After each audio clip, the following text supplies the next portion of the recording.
हरे कृष्णा। हरे कृष्णा। हम लोग ने कंसोलिडेशन पढ़ा था और जैसा कि मैंने आपको बताया था कि मोटा मोटा आपने कंसोलिडेशन पढ़ लिया है। जितने टॉपिक्स एग्जाम में एक्सपेक्टेड होते हैं वो हम लोग ने कवर कर लिए हैं। क्वेश्चंस भी हम लोगों ने कर लिए थे। उसमें से माइनॉरिटी भी आपने निकालना सीख लिया। गुडविल कैपिटल रिजर्व का कैलकुलेशन भी सीख लिया। प्री पोस्ट में बाइफरगेट करना भी सीख लिया। प्री का ट्रीटमेंट भी सीख लिया। पोस्ट का ट्रीटमेंट भी सीख लिया। बैलेंस शीट भी बनानी आपको आ गई। वर्किंग नोट कौन कौन से शो करने वो भी आपको आ गया। तो आप ये समझ के चल सकते हैं कि आज की क्लास आपकी मान लीजिए कॉम्प्लीमेंट्री है। आपने जितना होना था कंसोलिडेशन में सब सीख लिया है। अब केवल हम लोग एक तरीके से कह सकते हैं फिनिशिंग टच दे रहे हैं। ठीक है, ये बताओ पहले तो अभी तक जितने भी चीजें करी उसमें कोई भी डाउट है क्या? कहीं पे कोई भी पॉइंट अगर आपको लग रहा हो? है बेटा? कंसोलिडेशन बैक एक्सरसाइजेस बोल उसको छोड़ दो। कंसोलिडेशन में मॉड्यूल नहीं लगाने का।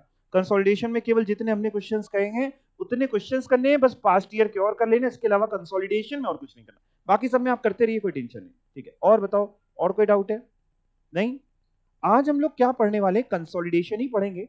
उसका कुछ आगे पढ़ने वाले। सुनो क्या पढ़ने वाले, ध्यान से समझना। कई बार क्या होता है कि एक होल्डिंग कंपनी, एक सब्सिडरी, आप जानते हैं, हो सकता है कि इनमें आपस में भी कोई ट्रांजैक्शन हुआ हो। ट्रांजैक्शन मतलब देखो, एक तो शेयर तो खरीदे ही है, होल्डिंग ने सब्सिडरी के शेयर तो खरीदे तभी वो होल्डिंग है और वो सब्सिडरी है। इसके अलावा भी हो सकता है कोई ट्रांजैक्शन हो। जैसे मान लीजिए होल्डिंग कंपनी ने सब्सिडरी कंपनी को 1 करोड़ रुपए का लोन दे रखा है। होल्डिंग कंपनी ने सब्सिडरी को 1 करोड़ रुपए का लोन एंड एडवांसेस दे रखे। अब जब आप होल्डिंग की स्टैंड अलोन बैलेंस शीट देख रहे हैं तो होल्डिंग की स्टैंड अलोन बैलेंस शीट में बताओ लायबिलिटी साइड आ रहा होगा कि एसेट साइड आ रहा होगा? होल्डिंग ने दिया है लोन, एसेट साइड आ रहा होगा। 1 करोड़ रुपए लोन एंड एडवांसेस के नाम के कि हमने सब्सिडरी को दे रखे हैं। लेट्स से सब्सिडरी का अगर नाम एस लिमिटेड है तो हमने एस लिमिटेड को दिया है। सब्सिडरी की स्टैंड अलोन बैलेंस शीट में भी आ रहा होगा लायबिलिटी साइड में, नॉन करेंट लायबिलिटी वगैरह में, या अगर वो करंट मान रही है तो करंट लायबिलिटी में कि हमने लॉन्ग टर्म लोन एडवांस होगा तो नॉन करंट लायबिलिटी में दिखा रही होगी, शॉर्ट टर्म लोन एडवांस होगा तो करंट लायबिलिटी में दिखा रही होगी। यानी दोनों अपनी स्टैंड अलोन बैलेंस शीट में दिखा रहे हैं। एक जन अपने एसेट साइड में दिखा रहा है, एक जन अपने लायबिलिटी साइड में दिखा रहा है। सब कुछ ठीक है। जब हम सीबीएस बनाएंगे तो सीबीएस में हम क्या करेंगे सुनना। हम सीबीएस में अगर हमने मान लो लायबिलिटी साइड एस लिमिटेड से उठा के 1 करोड़ रुपए सीबीएस में लिख दिया और एच लिमिटेड के एसेट साइड से 1 करोड़ का लोन सीबीएस की एसेट साइड में लिख दिया, तो दिक्कत क्या होगी? जब सीबीएस बनेगा तो सीबीएस में वही लोन लायबिलिटी में भी नजर आ रहा है और वही लोन एसेट, आपस की लेनदारी है ना, आपस की लेनदारी। तो हम क्या करेंगे जब सीबीएस बनाएंगे तो उसको एलिमिनेट कर देंगे। एलिमिनेट करने का मतलब क्या हुआ? कौन सी साइड नहीं दिखाएंगे? लायबिलिटी की, एसेट की, दोनों दोनों साइड नहीं दिखाएंगे, तभी हमारी बैलेंस शीट टैली होगी। यानी ना लायबिलिटी साइड में वो 1 करोड़ का लोन दिखाएंगे ना एसेट साइड में। कब नहीं दिखाएंगे? जब आपस का ट्रांजेक्शन होगा। मतलब मान लो होल्डिंग कंपनी ने 1 करोड़ का लोन दे रखा है किसी बाहरी को, सब्सिडरी वगैरह को नहीं दे रखा, किसी बाहरी को, और सब्सिडरी ने 1 करोड़ का लोन ले रखा है किसी और से, होल्डिंग होल्डिंग से नहीं, किसी और से। सब्सिडरी ने मान लो पी लिमिटेड से 1 करोड़ का लोन ले रखा है और होल्डिंग ने एक और कंपनी है क्यू लिमिटेड, उसको लोन दे रखा है। इनका आपस में कोई लेना देना नहीं दूर दूर तक, तो भी एलिमिनेट कर देंगे सारी फिगर्स। क्या तो दिखाना पड़ेगा, तो एलिमिनेट नहीं करेंगे। नहीं, एलिमिनेट वही करेंगे जो कॉमन ट्रांजेक्शन। अच्छा, जैसे मैंने एग्जांपल लिया कि होल्डिंग ने सब्सिडरी को लोन दिया है, वाइसे वर्सा भी हो सकता है कि सब्सिडरी ने होल्डिंग को लोन दिया है तो भी हम एलिमिनेट करेंगे। दोनों ही चीजें हो सकती हैं। केवल लोन ही नहीं, और भी बहुत सारे ट्रांजैक्शन हो सकते हैं। हो सकता है होल्डिंग कंपनी ने सब्सिडरी कंपनी के ऊपर एक बिल ड्रॉ कर रखा हो। बिल्स ऑफ एक्सचेंज कभी हो सकता है, छोटे में आपने सीखा हो यहाँ बिल्स ऑफ एक्सचेंज करना नहीं पूरा, लेकिन कभी है दिमाग में। होल्डिंग ने सब्सिडरी के ऊपर ड्रॉ कर रखा है, होल्डिंग ड्रॉर है और सब्सिडरी कौन है? ड्रॉई है। तो होल्डिंग की बैलेंस शीट में बिल्स रिसीवेबल आ रहा होगा एसेट साइड में, और सब्सिडरी की बैलेंस शीट में बिल्स पेबल आ रहा होगा उतनी फिगर। जब हमने सब्सिडरी से पूछा ये देना किसको है तो कह रही होल्डिंग को देना है, होल्डिंग से पूछा ये लेना किससे है तो कह रही सब्सिडरी से लेना है। तो स्टैंड अलोन में तो तुम लोग दिखाओगे लेकिन जब सीबीएस बनाएंगे हम, उसमें हम एलिमिनेट कर देंगे। कितनी फिगर एलिमिनेट करेंगे? जो कॉमन फिगर है वो एलिमिनेट कर देंगे। यहां तक बात समझ में आई?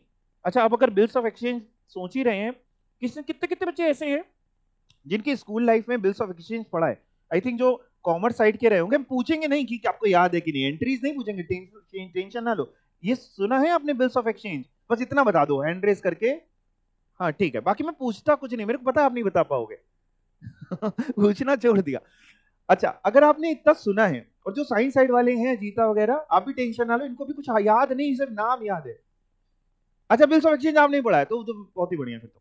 अच्छा सुनिए, अगर सभी ने पढ़ा है तो शायद एक चीज उसमें से आपको याद हो कि बिल्स ऑफ एक्सचेंज जो है वो ड्रॉर चाहे तो डिस्काउंट करा लेता था बैंक से।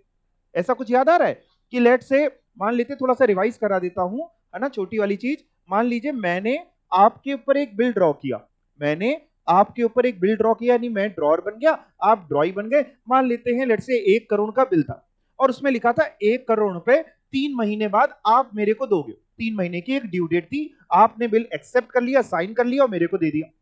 अब एक ऑप्शन मेरे पास ये होता है कि मैं अपने पास वो बिल रखे रहूं 3 महीने तक, और 3 महीने के बाद आपको प्रेजेंट करूं, आप मेरे को 1 करोड़ दे दोगे। दूसरा ऑप्शन ये भी हो सकता है कि मान लो मेरे को ना अभी तुरंत पैसों की जरूरत है, तो मैं ये कर सकता हूं कि मैं क्या करूं, मैं बैंक चला जाऊं अपना, जहां पे मेरा बैंक में ना खाता है वहां चला जाऊं, और मैं बैंक से कहूं कि बैंक देखो मेरे पास एक बिल है जो मेरे को ना 1 करोड़ रुपए इन बच्चों से लेने हैं 3 महीने बाद, तो आप ये बिल रख लो, आप मेरे को 1 करोड़ अभी दे दो, 3 महीने बाद आप इन बच्चों से 1 करोड़ ले लेना। बैंक कह रहा है भाई हमको क्या तुम बेवकूफ समझे हो? हम शक्ल से ऐसे लगते हैं लेकिन है नहीं। हमने कहा मतलब, कह रहा मेरा क्या फायदा, अगर 1 करोड़ हम भी आपको दे देंगे, 3 महीने बाद 1 करोड़ ही मिलेंगे तो मेरा क्या फायदा? हमने कहा फिर क्या चाहते हो ये बताओ। कह रहा अभी आपको देंगे तो कम देंगे। उसने अपना कुछ कैलकुलेशन वगैरह किया, लेट से उसने कहा अभी हम आपको 98 लाख देंगे।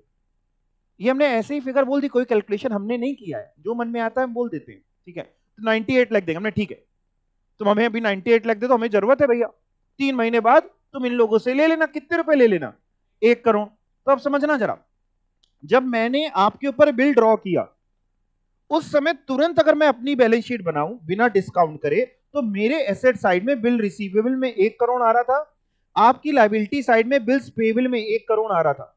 उसके तुरंत बाद मैं बैंक में गया 1-2 दिन में, और मैंने वो बिल डिस्काउंट करा लिया, मेरे पास 98 लाख बैंक ने दे दिया। क्या आज भी वो बिल मेरे पास रखा है? Answer is no. वो बिल हमने किसको दे दिया है?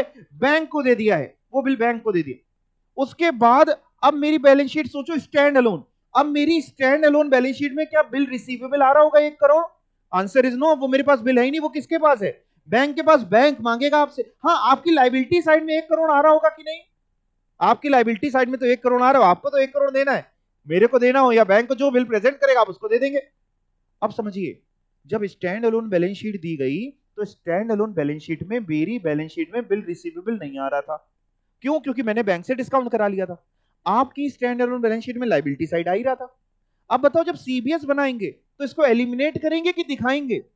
इसको दिखाना पड़ेगा, इसको एलिमिनेट नहीं कर सकते। क्यों? क्योंकि अब ये जो लाइबिलिटी है कॉमन नहीं है, ये लाइबिलिटी अब किसी बाहरी के प्रति हो गई। भले ही वो बिल तुम्हारे ऊपर होल्डिंग में ड्रॉ किया था, लेकिन अब होल्डिंग के पास वो बिल ही नहीं है, अब तो वो बैंक को देना है। तो यानी अब बिल्स पेबल आएगा सीबीएस में 1 करोड़ रुपए का। आप समझे मेरी बात? अगर मैंने डिस्काउंट नहीं कराया होता, अगर मैंने डिस्काउंट नहीं कराया होता तो मेरे एसेट साइड आ रहा होता, उसकी लाइबिलिटी साइड आ रहा होता, तो हम एलिमिनेट कर देते। लेकिन अगर मैंने डिस्काउंट करा रखा है तो काहे का एलिमिनेशन? Got my point? अच्छा, एक और समझ लेते हैं, अगर आप इतना समझ ही रहे हो, फ्रेश माइंड है आपका, है ना, तो एक और समझ लेते हैं। मैं देखता जाता हूं, आपको समझ में आता है तो ही आगे बढ़ता हूं। मैं अपनी गाड़ी धीमे धीमे आगे बढ़ाता हूं, अगर आगे बढ़ रही है ना, तो ही बढ़ाता हूं, फिर नहीं तो बैक कर लेता हूं धीमे से। आपको सीधा समझ में आया ना? चलो एक और समझते हैं। मान लो मैंने आपके ऊपर 2 बिल ड्रॉ करे, ऐसा भी तो हो सकता है, जरूरी तो ना एक बिल। मैंने 2 बिल ड्रॉ करे, लेट से एक 80 लाख रुपीस का, एक 20 लाख रुपीस का, दोनों आपके ऊपर, मैं होल्डिंग, आप सब्सिडरी है, ठीक है। तो मैंने आपके ऊपर 2 बिल ड्रॉ करे, one bill is of 80 lakh rupees and another bill is of 20 lakh rupees. 2 bill total कितने? 1 करोड़। मैंने अपनी बैलेंस शीट बनाई स्टैंड अलोन, बैलेंस शीट में बिल रिसीवेबल आ रहा था 1 करोड़, 80 लाख का एक बिल, 20 लाख का एक बिल। आपकी स्टैंड अलोन बैलेंस शीट में लाइबिलिटी साइड में आ रहा था 80 लाख, 20 लाख, यानी 1 करोड़ बिल्स पेबल।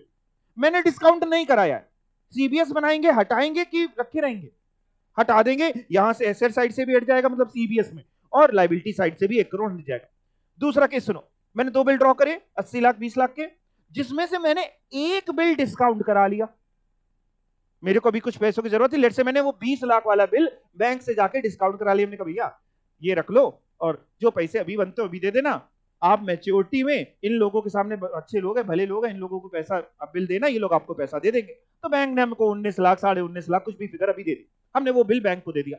अब मेरी स्टैंड अलोन बैलेंस शीट समझो, स्टैंड अलोन पहले मेरी स्टैंड अलोन बैलेंस शीट में केवल एक बिल आ रहा है, बिल रिसीवेबल 80 लाख। आपकी स्टैंड अलोन बैलेंस शीट में बिल्स पेबल में 2 बिल आ रहे हैं, 80 लाख और 20 लाख। आपके में 2 क्यों आ रहे हैं, आप समझ रहे हैं ना, मेरे में 1 क्यों आ रहा है ये भी समझ रहे हो। ठीक है, मैंने तो एक बैंक को दे दिया है, मेरे पास तो 1 ही बचा है। आपको देने 1 ही करोड़ है, 1 करोड़ में 80 लाख मेरे को देने हैं और 20 लाख जब बैंक प्रेजेंट करेगा तो बैंक को देने। अब जब सीबीएस बनेगी तो सीबीएस में सोचो, हमें ऐसी फिगर हटानी, हमेशा याद रखना सीबीएस क्या है। देखो आपको 2 बैलेंस शीट दी हुई होती है, स्टैंड अलोन, एक होल्डिंग की एक सब्सिडरी की, जो टैली होती है, जो ऑलरेडी पहले से टैली होती है। आपको सीबीएस बनानी, सीबीएस को टैली रखना है। अब टैली रखना है तो टैली रखना मतलब ये एक वेइंग स्केल, एक तराजू है। तराजू में हमेशा याद रखना, जितना अगर तराजू को बैलेंस रखना है तो जितना एक तरफ से हटाओगे उतना ही दूसरी तरफ से हटाओगे ना। मान लो इधर से 1 किलो का बाट हटाया और इधर से 500 ग्राम हटा रहे हो, आधा किलो हटा रहे हो, तो फिर मैच होएगा क्या? नहीं। तो आप बताओ, आप सीबीएस में कितना एलिमिनेट करोगे? केवल कॉमन फिगर 80 लाख दोनों जगह से उड़ा दोगे, क्योंकि 80 लाख वहां पे भी आ रहा है लाइबिलिटी में और मेरे में भी आ रहा है, और 20 लाख अभी भी सीबीएस में आता रहेगा। कौन सी साइड में? लाइबिलिटी साइड में। क्यों 20 लाख लाइबिलिटी साइड में आ रहा है? क्योंकि मैं ना उतने का बिल डिस्काउंट करा लिया। इतनी बात भी अगर आपको समझ में आ गई है तो फिर हरी झंडी दिखाओ, फिर आगे चले। आ गई समझ में? आज की क्लास में बार बार बोल रहा हूं, आज की अपनी जो क्लास है सिर्फ मजे में है। ठीक है, मैं आ गया आपको पढ़ाने केवल, हाँ, बाकी कोई लेना देना नहीं आज की क्लास से। आ गई बात समझ में? अच्छा, इतनी बात समझ में आ गई है तो पहले एक क्वेश्चन ही कर लेते हैं। फिर जब सब कुछ समझ में तुम लोग को आ ही रहा है तो टेंशन किस बात की है। एक इलस्ट्रेशन 7 तुमको दिख रहा होगा, आंसर नहीं पढ़ना है, आंसर ज्यादा कुछ दिया नहीं हमने, पढ़ना भी नहीं, लेकिन दिख गया आपको illustration 7?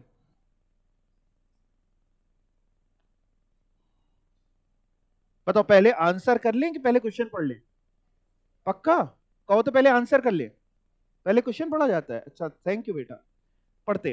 Ram limited is a holding company of Shyam limited. कौन होल्डिंग है, कौन सब्सिडरी है? राम होल्डिंग है और श्याम कौन है? सब्सिडरी है।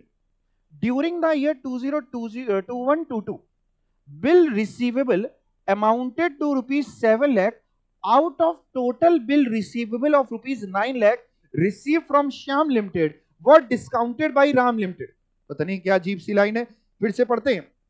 Bill receivable amounted to ₹7 lakh out of total bill receivable of ₹9 lakh received from Shyam Limited were discounted by Ram Limited। केवल इस लाइन का मैं हिंदी मतलब बता दूं।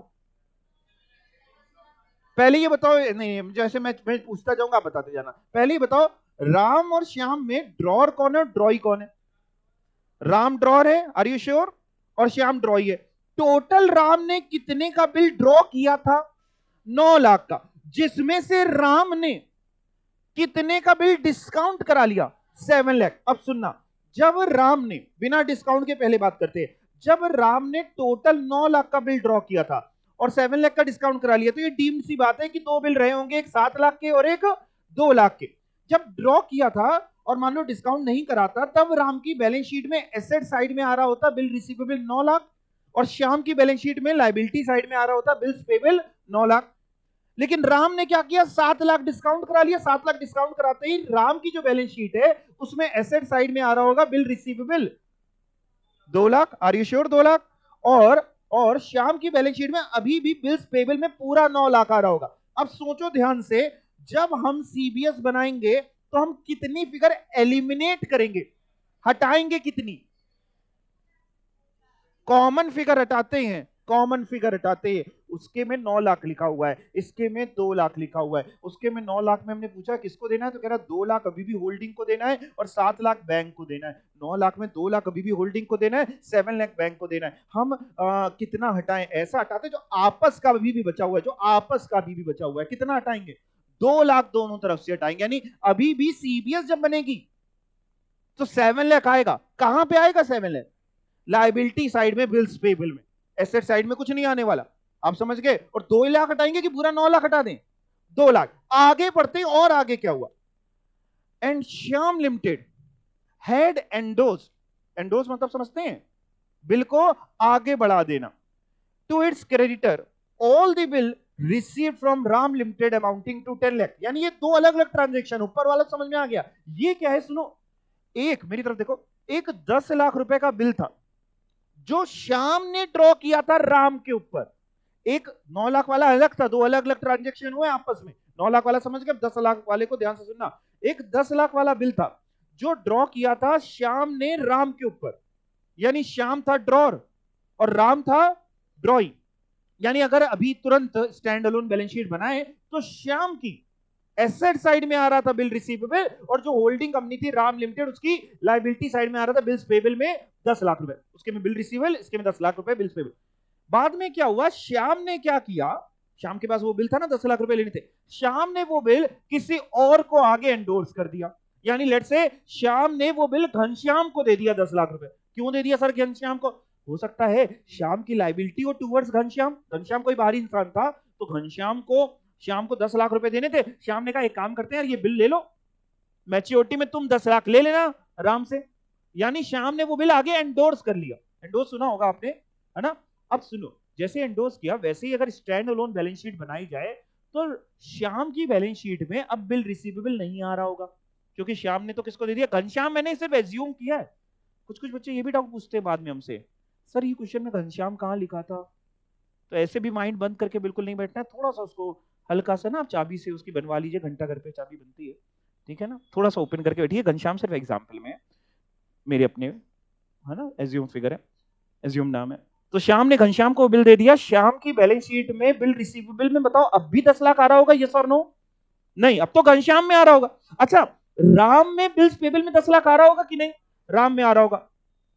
अब जब हम स्टैंड अलोन बैलेंस शीट देख रहे हैं तो राम में दिख रहा है बिल्स पेबल 10 लाख और श्याम में नहीं दिख रहा है। बताओ इसमें कितना एलिमिनेट करेंगे सीबीएस में? कुछ भी एलिमिनेट नहीं करेंगे, और सीबीएस में पूरा का पूरा बिल्स पेबल 10 लाख आता रहेगा, कुछ एलिमिनेट नहीं करेंगे। अब देखते हैं पूछ क्या रहा है, at the end of the year the amount of mutual debtor, mutual मतलब जिसको एलिमिनेट करना होता है, आपस की कितनी लेनदारी बची है। तो आपस की कितनी बची है? जो सेकंड ट्रांजैक्शन था उसमें तो आपस की कुछ बची ही नहीं। क्यों? क्योंकि श्याम ने क्या किया, वो बिल तो आके दे दिया। तो राम को अब 10 लाख रुपए देने, पर श्याम को नहीं देने, जो बिल प्रेजेंट करेगा घनश्याम उसको देने, उसमें कुछ बचा नहीं। और ऊपर वाले में अगर आप देखें तो 7 लाख अगेन म्यूचुअल डेटर नहीं है, क्योंकि 7 लाख का बिल राम ने डिस्काउंट करा लिया था, तो श्याम बैंक को देगा। तो बचे कितने म्यूचुअल डेटर? 2 लाख। यानी म्यूचुअल डेटर मतलब इतना पूछने की कोशिश कर रहा है कि जब सीबीएस बनेगी तो कितना हटाया जाएगा, तो 2 लाख हटाया जाएगा। इन शॉर्ट, जब सीबीएस बनेगी तो बैलेंस शीट में, सीबीएस वाली बैलेंस शीट में क्या क्या आएगा इनमें से? बैलेंस शीट में सीबीएस वाले में पहले वाला अगर जो बात करें वो जो 9 लाख और 7 लाख है, उसमें से बैलेंस शीट में कितनी फिगर आएगी? सीबीएस वाले में 7 लाख आएगी, पूरी 9 लाख नहीं आएगी। अच्छा, 7 लाख भी लाइबिलिटी साइड में आएगा कि एसेट साइड में आएगा? लाइबिलिटी साइड में आएगा कि एसेट? सब एक सुर में आवाज आनी, जैसे ही आपका इधर से आना बंद हो जाएगा ना तो मैं समझ जाऊंगा आगे रास्ता नहीं है, मैं यूटर्न लेके वापिस आ जाऊंगा। हाँ है, लाइबिलिटी साइड में आएगा, ठीक है। 7 लाख रुपए आएंगे कि पूरे 9 लाख आएंगे? 7 लाख। क्यों आएंगे 7 लाख? क्यों नहीं हटा रहे हैं? क्योंकि 7 लाख बैंक को देने, आउटसाइड लाइबिलिटी बच रही, इसलिए आएगा। दूसरे ट्रांजेक्शन का कितना आएगा? 10 लाख आएगा, पूरा का पूरा आएगा। क्यों 10 लाख आएगा? क्योंकि 10 लाख किसी और को देने। यानी जब सीबीएस बनेगी, सीबीएस में तो ये 2 नहीं है, ये 1 है, ये 2 जिस्म एक जान है, आप जानते हैं ना। हाँ, ये 2 लोग हैं, यानी ये अभी 1 बन गए हैं, ये बात याद रखिएगा मेरी। इसका मतलब ये है सीबीएस में लाइबिलिटी साइड में बिल्स पेबल टोटल कितने का आएगा? 17 लाख आएगा। और रिसीवेबल कितने का आएगा? कुछ नहीं आएगा। क्यों? क्योंकि रिसीवेबल इसलिए नहीं आ रहा क्योंकि साहब जैसे पहले वाले ट्रांजेक्शन में टोटल अगर 9 लाख था तो 9 लाख का होल्डिंग कंपनी ने पहले ही 2 लाख डिस्काउंट करा लिया था, बचा था 7 लाख का, नहीं सॉरी कितना डिस्काउंट, 7 लाख का डिस्काउंट करा लिया था, बचा था 2 लाख का, 7 लाख डिस्काउंट करा लिया, 2 लाख बचा, 2 लाख हमने एलिमिनेट कर दिया। दूसरे में अगर बात करें तो श्याम की बैलेंस शीट में एसेट साइड में कुछ बचा ही नहीं था क्योंकि उसने एंडोर्स कर दिया था, तो एसेट साइड में वैसे भी नहीं आएगा। यानी ये वाले कभी अगर आएंगे भी बिल्स वाले तो लायबिलिटी साइड में ही बचेगा, एसेट साइड में बचेगा ही नहीं। बात इतनी समझ में आ गई? पक्का इस क्वेश्चन को इंपॉर्टेंट मार्क कर सकते हैं। सर अभी तो आप कह रहे नहीं आएगा, फिर आप कह रहे इंपॉर्टेंट है। हाँ ठीक है, ऐसी दो अगली बातें हम कर रहे हैं, आप मार्क जरूर कर लीजिए इंपॉर्टेंट। अब ऊपर वापस चलिए थ्योरी में। थ्योरी क्या है? एलिमिनेशन ऑफ, क्या लिखा है? Inter company balances and amount. जिसमें बेटा जिसमें जिसमें क्या करो आप ना, सबसे पहले सेकंड पॉइंट जो है वो पढ़ो, अभी फर्स्ट पॉइंट बाद में पढ़ेंगे। सेकंड पॉइंट दिख रहा है? सेकंड पॉइंट में हेडिंग क्या पढ़ी है? Elimination of intra group balances. Intra group balances मतलब आपस की जो भी इनकी लेनदारी है, जैसे एक ने दूसरे को लोन दे दिया तो दोनों जगह से हटा देंगे। बिल विड्रॉ हो गया या कुछ भी इस तरीके का, या एक के डेटर साइड में आ रहा है दूसरे के क्रेडिटर साइड में आ रहा है। हमने आपको उधार में माल बेचा 10 लाख रुपए का, तो मेरी बैलेंस शीट में डेटर में आ रहा है 10 लाख, आपकी बैलेंस शीट में आप कौन है? आप सब्सिडरी, मैं कौन हूं? होल्डिंग। तो मैंने आपको माल बेचा, मेरे में डेटर में आ रहा है 10 लाख, आपके में क्रेडिटर में आ रहा है 10 लाख, दोनों जगह से उड़ा देंगे सीबीएस में। उल्टा भी हो सकता है। उल्टा क्या हो सकता है? कि आपने हमको बेचा, तो ऐसे केस में आपके डेटर में आ रहा होगा 10 लाख, मेरी लाइबिलिटी में आ रहा होगा क्रेडिटर में 10 लाख, तब भी हटाएंगे दोनों जगह से। पढ़ के देखते हैं किस तरीके के क्या एग्जांपल्स हो सकते हैं। Intra group balances should also be eliminated. The following may be the examples of intra group balances. मतलब ये जो नीचे लिस्ट आपको दिख रही है ए से लेके एफ तक की, ये एग्जांपल्स हैं, ठीक है। हालांकि इसके अलावा कुछ ज्यादा बचता नहीं है। तो क्या क्या जैसे इंट्रा ग्रुप बैलेंसेस हो सकते हैं? Loan advance by one company and taken by another company with in the group. एक ने दूसरे को लोन दिया, मे बी होल्डिंग ने सब्सिडरी को लोन दिया है या सब्सिडरी ने होल्डिंग को लोन दिया है। तो जिसने लोन दिया है उसकी स्टैंड अलोन बैलेंस शीट में एसेट साइड में आ रहा है, जिसने लोन लिया है उसकी बैलेंस शीट में लायबिलिटी साइड में आ रहा है। तो हम दोनों जगह से उसको उड़ा देंगे। क्लियर हो गया? पक्का।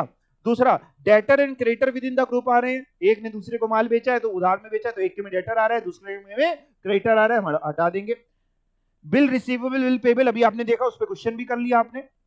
Debenture shown on the equity and liability side of the one company and investment in those debenture shown on the asset side of another company. मान लो सपोज करो होल्डिंग कंपनी ने डिबेंचर इशू कर रखी है, holding company ने debenture issue कर रखे, subsidiary ने डिबेंचर खरीद रखे। तो सब्सिडरी जब इसमें अपनी स्टैंड अलोन बैलेंस शीट बना रही है तो उसमें कहां दिखा रही होगी? एसेट में कि लायबिलिटी में? सब्सिडरी ने खरीदे हैं, हमने इशू करे, एसेट में इन्वेस्टमेंट दिखा रही होगी। और मैं अपनी डिबेंचर दिखा रहा हूं, आपको पता है नॉन करेंट लायबिलिटीज वगैरह में दिखा रहा हूँ। तो मैंने जो डिबेंचर इशू करे हैं वो आप ही को करें, और आपने जो डिबेंचर खरीदे मेरे से खरीदे। तो जब हम सीबीएस बनाएंगे तो उसको हटा देंगे। अगर हमने डिबेंचर किसी बाहरी लोगों को इशू कर रखे होते तो वो सब आता रहेगा। ऐसा नहीं कि सारी बैलेंस शीट आपने काट पीट के जीरो कर दी। आपने कहा यहाँ पे बैलेंस शीट का टोटल 5 लाख आ रहा है, लायबिलिटी में 5 लाख से का सब हटा दो, जीरो जीरो, सीबीएस बनी जीरो। ऐसा नहीं होता है, समझ गए आप? सब कुछ नहीं हटाना है, केवल आपस में इंट्रा ग्रुप बैलेंसेस जो हैं वो हटाने हैं। ये समझ गए आप? पक्का? ठीक है। या फिर डिबेंचर लेट से सब्सिडरी ने इशू करे और होल्डिंग ने खरीद रखे हैं, तो होल्डिंग ने खरीदे, होल्डिंग के एसेट साइड में आ रहा होगा, और सब्सिडरी ने इशू करे उसकी लायबिलिटी साइड में आ रहा होगा, हम दोनों जगह से उसको हटा देंगे। Prepaid expenses of one company and income received in advance of another company with in the group. कहने का मतलब ये है, सपोज करो मान लो एक कंपनी है सब्सिडरी कंपनी, उसका काम है क्या काम है, क्या काम है, क्या काम है, लेट से वो एसी सर्विस करती है। होल्डिंग ने क्या कर रखा है, उसको अगले साल के लिए एसी सर्विस का पैसा एडवांस में दे रखा है। एसी सर्विस हम तुमसे कराएंगे और ये पैसा एडवांस में दे दो। जब पैसा एडवांस में दे रखा है तो होल्डिंग के लिए वो है प्रीपेड एक्सपेंस। कभी सुना है ना आपने ये वर्ड? पहली बार सुनना तो बता देना, हम तुरंत अपनी गाड़ी में ब्रेक लगा लेंगे। चारों पहिए में डिस्क ब्रेक है, आराम से लग जाएगी एक ही बार, बता देना जैसे ही आपके बाउंस होने लगे। और सब्सिडरी की बैलेंस शीट में, बैलेंस शीट, जब मैं बैलेंस शीट बोलता हूं तो एग्जैक्टली बैलेंस शीट नहीं है ना, बैलेंस शीट और पीएनएल वगैरह, उसके में आ रहा होगा बैलेंस शीट में income received in advance. Prepaid expense जो आ रहा होगा मेरे में आ रहा होगा वो एसेट साइड आता है, और आपके में इनकम रिसीव्ड इन एडवांस क्यों है? क्योंकि अभी वो खर्चा, वो इनकम आपकी ड्यू नहीं हुई है, अभी आपने सर्विस करी नहीं है। वो बैलेंस शीट में एसेट साइड, आपकी लायबिलिटी साइड में आ रहा है, आपके में लायबिलिटी में आ रहा है, मेरे में एसेट में आ रहा है। जब हम सीबीएस बनाएंगे तो क्या करेंगे? हटा देंगे। इसका उल्टा भी हो सकता है कि हो सकता है आपने हमको एडवांस दे रखा हो, तो अगेन मेरे को एडवांस मिला हुआ है, इनकम रिसीव्ड एडवांस, मेरे में लायबिलिटी साइड में आ रहा होगा, आपने दे रखा है, आपके लिए प्रीपेड एक्सपेंस आपके एसेट साइड में आ रहा होगा। सीबीएस बनाएंगे तो हटा देंगे क्योंकि आपस का है ये। बोलो। तो prepaid expenses of one company and income received in advance of another company with in the group. या हो सकता है और सेम इसी का जस्ट उल्टा, मैंने मान लीजिए आपसे एसी सर्विस करा लिया और अभी पैसे नहीं दिए। मैं होल्डिंग हूं, आप सब्सिडरी, आपका काम है एसी सर्विस करना, आपने सब्सिडी सर्विस करी, आपका बिल, मान लो बिल बना मेरे ऊपर 10,000 रुपए का, हमने दे देंगे पैसा। तो दे देंगे पैसा तो मेरे लिए हो गया वो आउटस्टैंडिंग एक्सपेंस, करंट लायबिलिटी में आ रहा होगा मेरी बैलेंस शीट में, हमें देना है। और आपके में आ रहा होगा डेटर या जो भी आप जहां दिखा रहे हो एसेट साइड में आ रहा होगा, आपको लेना है एक्रूड एक्सपेंस के तौर पे, दोनों को हटा देंगे। प्रीपेड का जस्ट उल्टा है ये। तो आउटस्टैंडिंग एक्सपेंस एक कंपनी का और एक्रूड इनकम दूसरी कंपनी की विद इन द ग्रुप, ये भी हटा देंगे। अमन के दिमाग में कुछ डाउट आ रहा है, पूछो बेटा। आपका दिमाग देखो, मैं पढ़ लेता हूँ। हाँ पूछो। हाँ हाँ बोलते जाओ। हटा देंगे ना, ये तो सिखाया। कह रहे जैसे इनका डाउट ये है कि विद इन द ग्रुप एक कंपनी दूसरी कंपनी को लोन दे रही है, तो उसको सीबीएस में कैसे दिखाएंगे, यही डाउट है ना। हाँ उसको हटा देंगे, उसको कहां दिखाएंगे सीबीएस में, ये तो बताया। होल्डिंग में सब्सिडरी को 1 करोड़ का लोन दे रखा है, तो होल्डिंग की एसेट साइड में आ रहा है 1 करोड़ रुपए का लोन हमने दे रखा है सब्सिडरी को। सब्सिडरी की स्टैंड अलोन बैलेंस शीट में लायबिलिटी साइड में 1 करोड़ आ रहा है। जब सीबीएस बनाएंगे तो दोनों जगह से उसको हटा देंगे, ऐसे दिखाएंगे। होल्डिंग और सब्सिडरी की ही बात हो रही है, हाँ केवल सब्सिडरी ने अगर सब्सिडरी को दिया तो उसका भी कंसोलिडेशन होता है। एक सेकंड रुक जाइए। होल्डिंग की एक सब्सिडरी ए लिमिटेड की एक सब्सिडरी है बी लिमिटेड की सब्सिडरी है सी लिमिटेड। ए लिमिटेड ने बी लिमिटेड के 100% शेयर खरीद रखे, बी लिमिटेड ने सी लिमिटेड के 100% शेयर खरीद रखे। इसको हम बोलते हैं चेन होल्डिंग।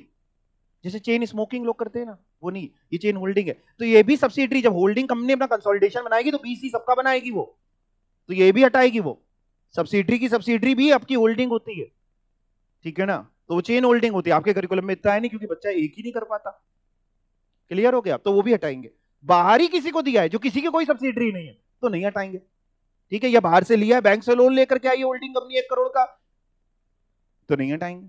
या बैंक मिलट से होल्डिंग कंपनी ने बैंक में डिपॉजिट कर रखा है 1 करोड़ रुपए, सब्सिडरी ने बैंक से लोन ले रखा है 1 करोड़, होल्डिंग ने डिपॉजिट कर रखा है, यानी होल्डिंग के एसेट साइड में आ रहा है कि हमने डिपॉजिट कर रखी है फिक्स डिपॉजिट 1 करोड़, सब्सिडरी की लायबिलिटी साइड में आ रहा है उसने लोन ले रखा है 1 करोड़। क्या सीबीएस में हटा देंगे?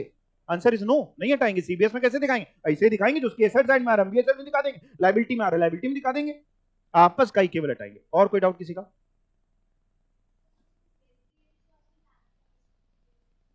कह रहे ये चीज वैसे ही जैसे कैंसिलेशन ऑफ इन्वेस्टमेंट बताई थी, एग्जैक्टली वैसी नहीं, क्योंकि कैंसिलेशन ऑफ इन्वेस्टमेंट तो एक टॉपिक है जहां से वो होल्डिंग सब्सिडरी का जन्म हुआ, बिना उसके होल्डिंग सब्सिडरी का जन्म ही नहीं हुआ था। तो इसलिए वो गुडविल और कैपिटल रिजर्व का पार्ट था। वो तो मैंने जब सिखाया था तो लेमैन की तरह पहले सिखाया कि ऐसे कैंसिल हो जाएगी। फिर मैंने अपना, आपको याद हो तो गियर जब शिफ्ट किया था तो हमने कहा हम लोग लेमैन नहीं है तो गुडविल और कैपिटल रिजर्व, तो एग्जैक्टली वो चीज नहीं है। उससे होल्डिंग सब्सिडरी का जन्म हुआ था। अगर वही नहीं होता तो होल्डिंग सब्सिडरी का जन्म नहीं होता, तो ये सब कहानी नहीं होती। और बताइए, और किसी के दिमाग में कोई डाउट आ रहा हो? बताओ, खत्म करें चैप्टर को यहीं पे? जहां आप बता देंगे वहीं खत्म कर देंगे चैप्टर को। है 1-2 टॉपिक और पढ़ाने के लिए, लेकिन जैसे ही आप बोलेंगे खत्म कर दो, ये चैप्टर हमारी तरफ से हो जाएगा दी एंड। आजकल पिक्चर भी ऐसी आती है ना, आखिरी में पूरी सीरीज देखते रहो, लगता है पता चलेगा भी किसने मारा था, आखिरी में खत्म कर दी। अपना दिमाग लगाओ, किसने मारा, पागल बिल्कुल हम लोग बैठे हैं। खत्म कर दें, पढ़ा दें एक और चीज। दिमाग चल रहा है पक्का? चलो हाँ तो बोलो, सबका हाँ नहीं आया है? सबका हाँ आ गया, चलो ठीक है। मजबूरी में ही सही, सबने हाँ तो बोल दिया। अब क्या पढ़ने जा रहे हैं, सुनना। जो पहला पॉइंट इसी में आपको ऊपर दिख रहा है, क्या पढ़ाने जा रहा हूं मैं आपको, पहले पूरी कहानी बता देता हूं तब ये समझ में आने वाला है। मेरी तरफ देखते जाओ। सपोज करो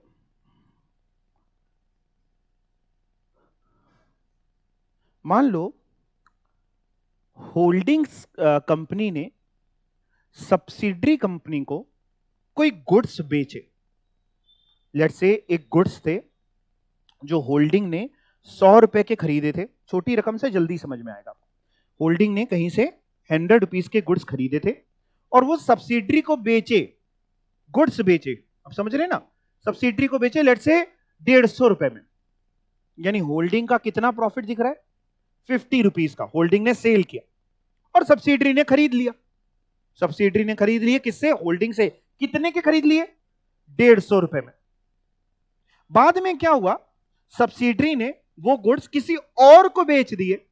किसी और को, किसी और मतलब समझ, जब मैं किसी और बोलता हूं तो इसका मतलब होल्डिंग सब्सिडरी को छोड़ के कोई भी और, किसी और को बेच दिया लेट से 180 रुपीज में या 190 रुपीज में, कोई भी फिगर, मान लो 190 में बेच दिया। यानी सब्सिडरी का कितना प्रॉफिट हुआ? 190 में बेचा, 150 में खरीदा था, 190 में बेचा, 40 रुपीज का प्रॉफिट हुआ। होल्डिंग का कितना प्रॉफिट हुआ था?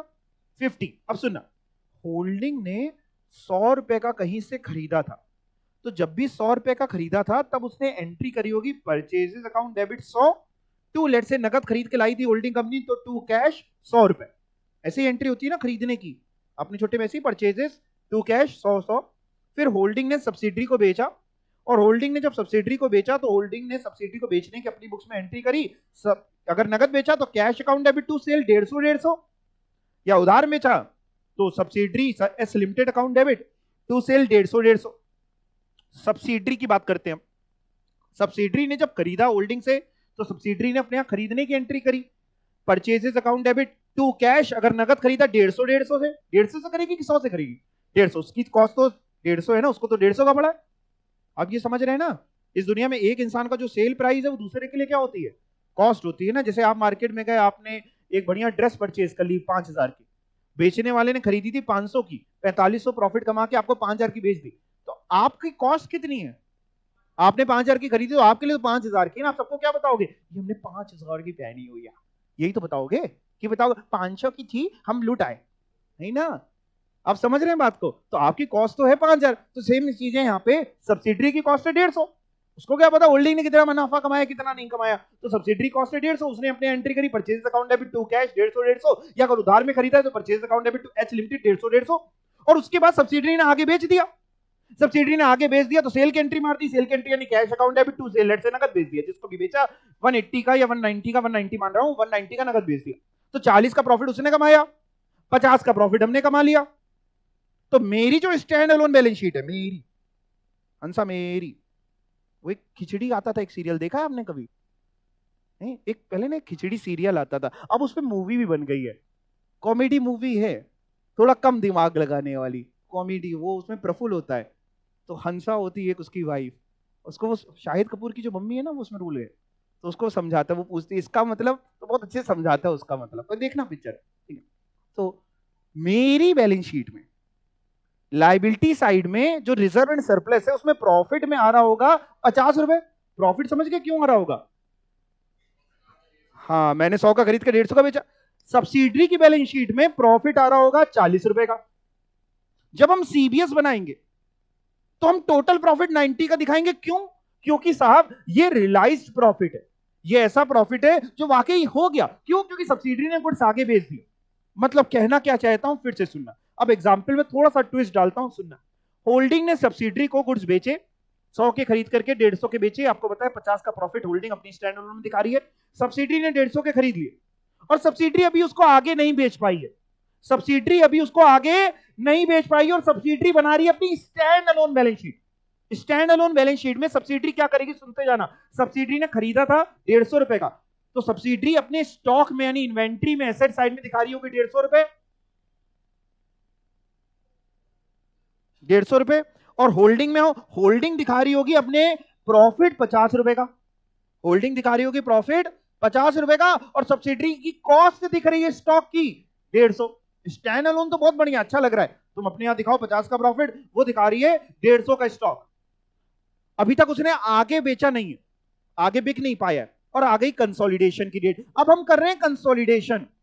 अब जब हम कंसोलिडेशन कर रहे हैं तो ध्यान से सुनना, कंसोलिडेशन में उसके जो एसेट होते हैं वो तो हम उठाते ही हैं। अब अगर हमने उसका स्टॉक 150 पे दिखा दिया एसेट साइड में, सीबीएस में स्टॉक दिखा दिया कितने का, 150 का, और लाइबिलिटी में रिजर्व एंड सरप्लस में आपको बताया था मैं होल्डिंग के प्रॉफिट दिखाता हूं, होल्डिंग का प्रॉफिट 50 का दिखा दिया, प्लस और जो प्रॉफिट थे वो तो सब था ही, 50 का वो प्रॉफिट दिखा दिया। अब इससे क्या होता है, इससे अकाउंटिंग का एक कॉन्सेप्ट वायलेट हो जाता है। आपने कभी छोटे में अगर इन्वेंट्री वगैरह के बारे में सुना हुआ हो तो इन्वेंट्री का वैल्यूएशन आपने बचपन में पढ़ा हो, शायद ये लाइन पढ़ाई जाती है कि inventory will be valued at cost और सेलिंग प्राइस, या किसी कुछ लोग नेट रियलाइजेबल वैल्यू बोलते हैं, विच एवर इज लोअर। ऐसा कभी पढ़ा है आपने? नहीं पढ़ा है? ऐसा नहीं पढ़ा तो नहीं बोल देना, कोई टेंशन नहीं, ठीक है। हम मेरी उम्मीदें जरूरत से ज्यादा भी होती है कई बार, ठीक है। नहीं पढ़ा तो नहीं पढ़ा।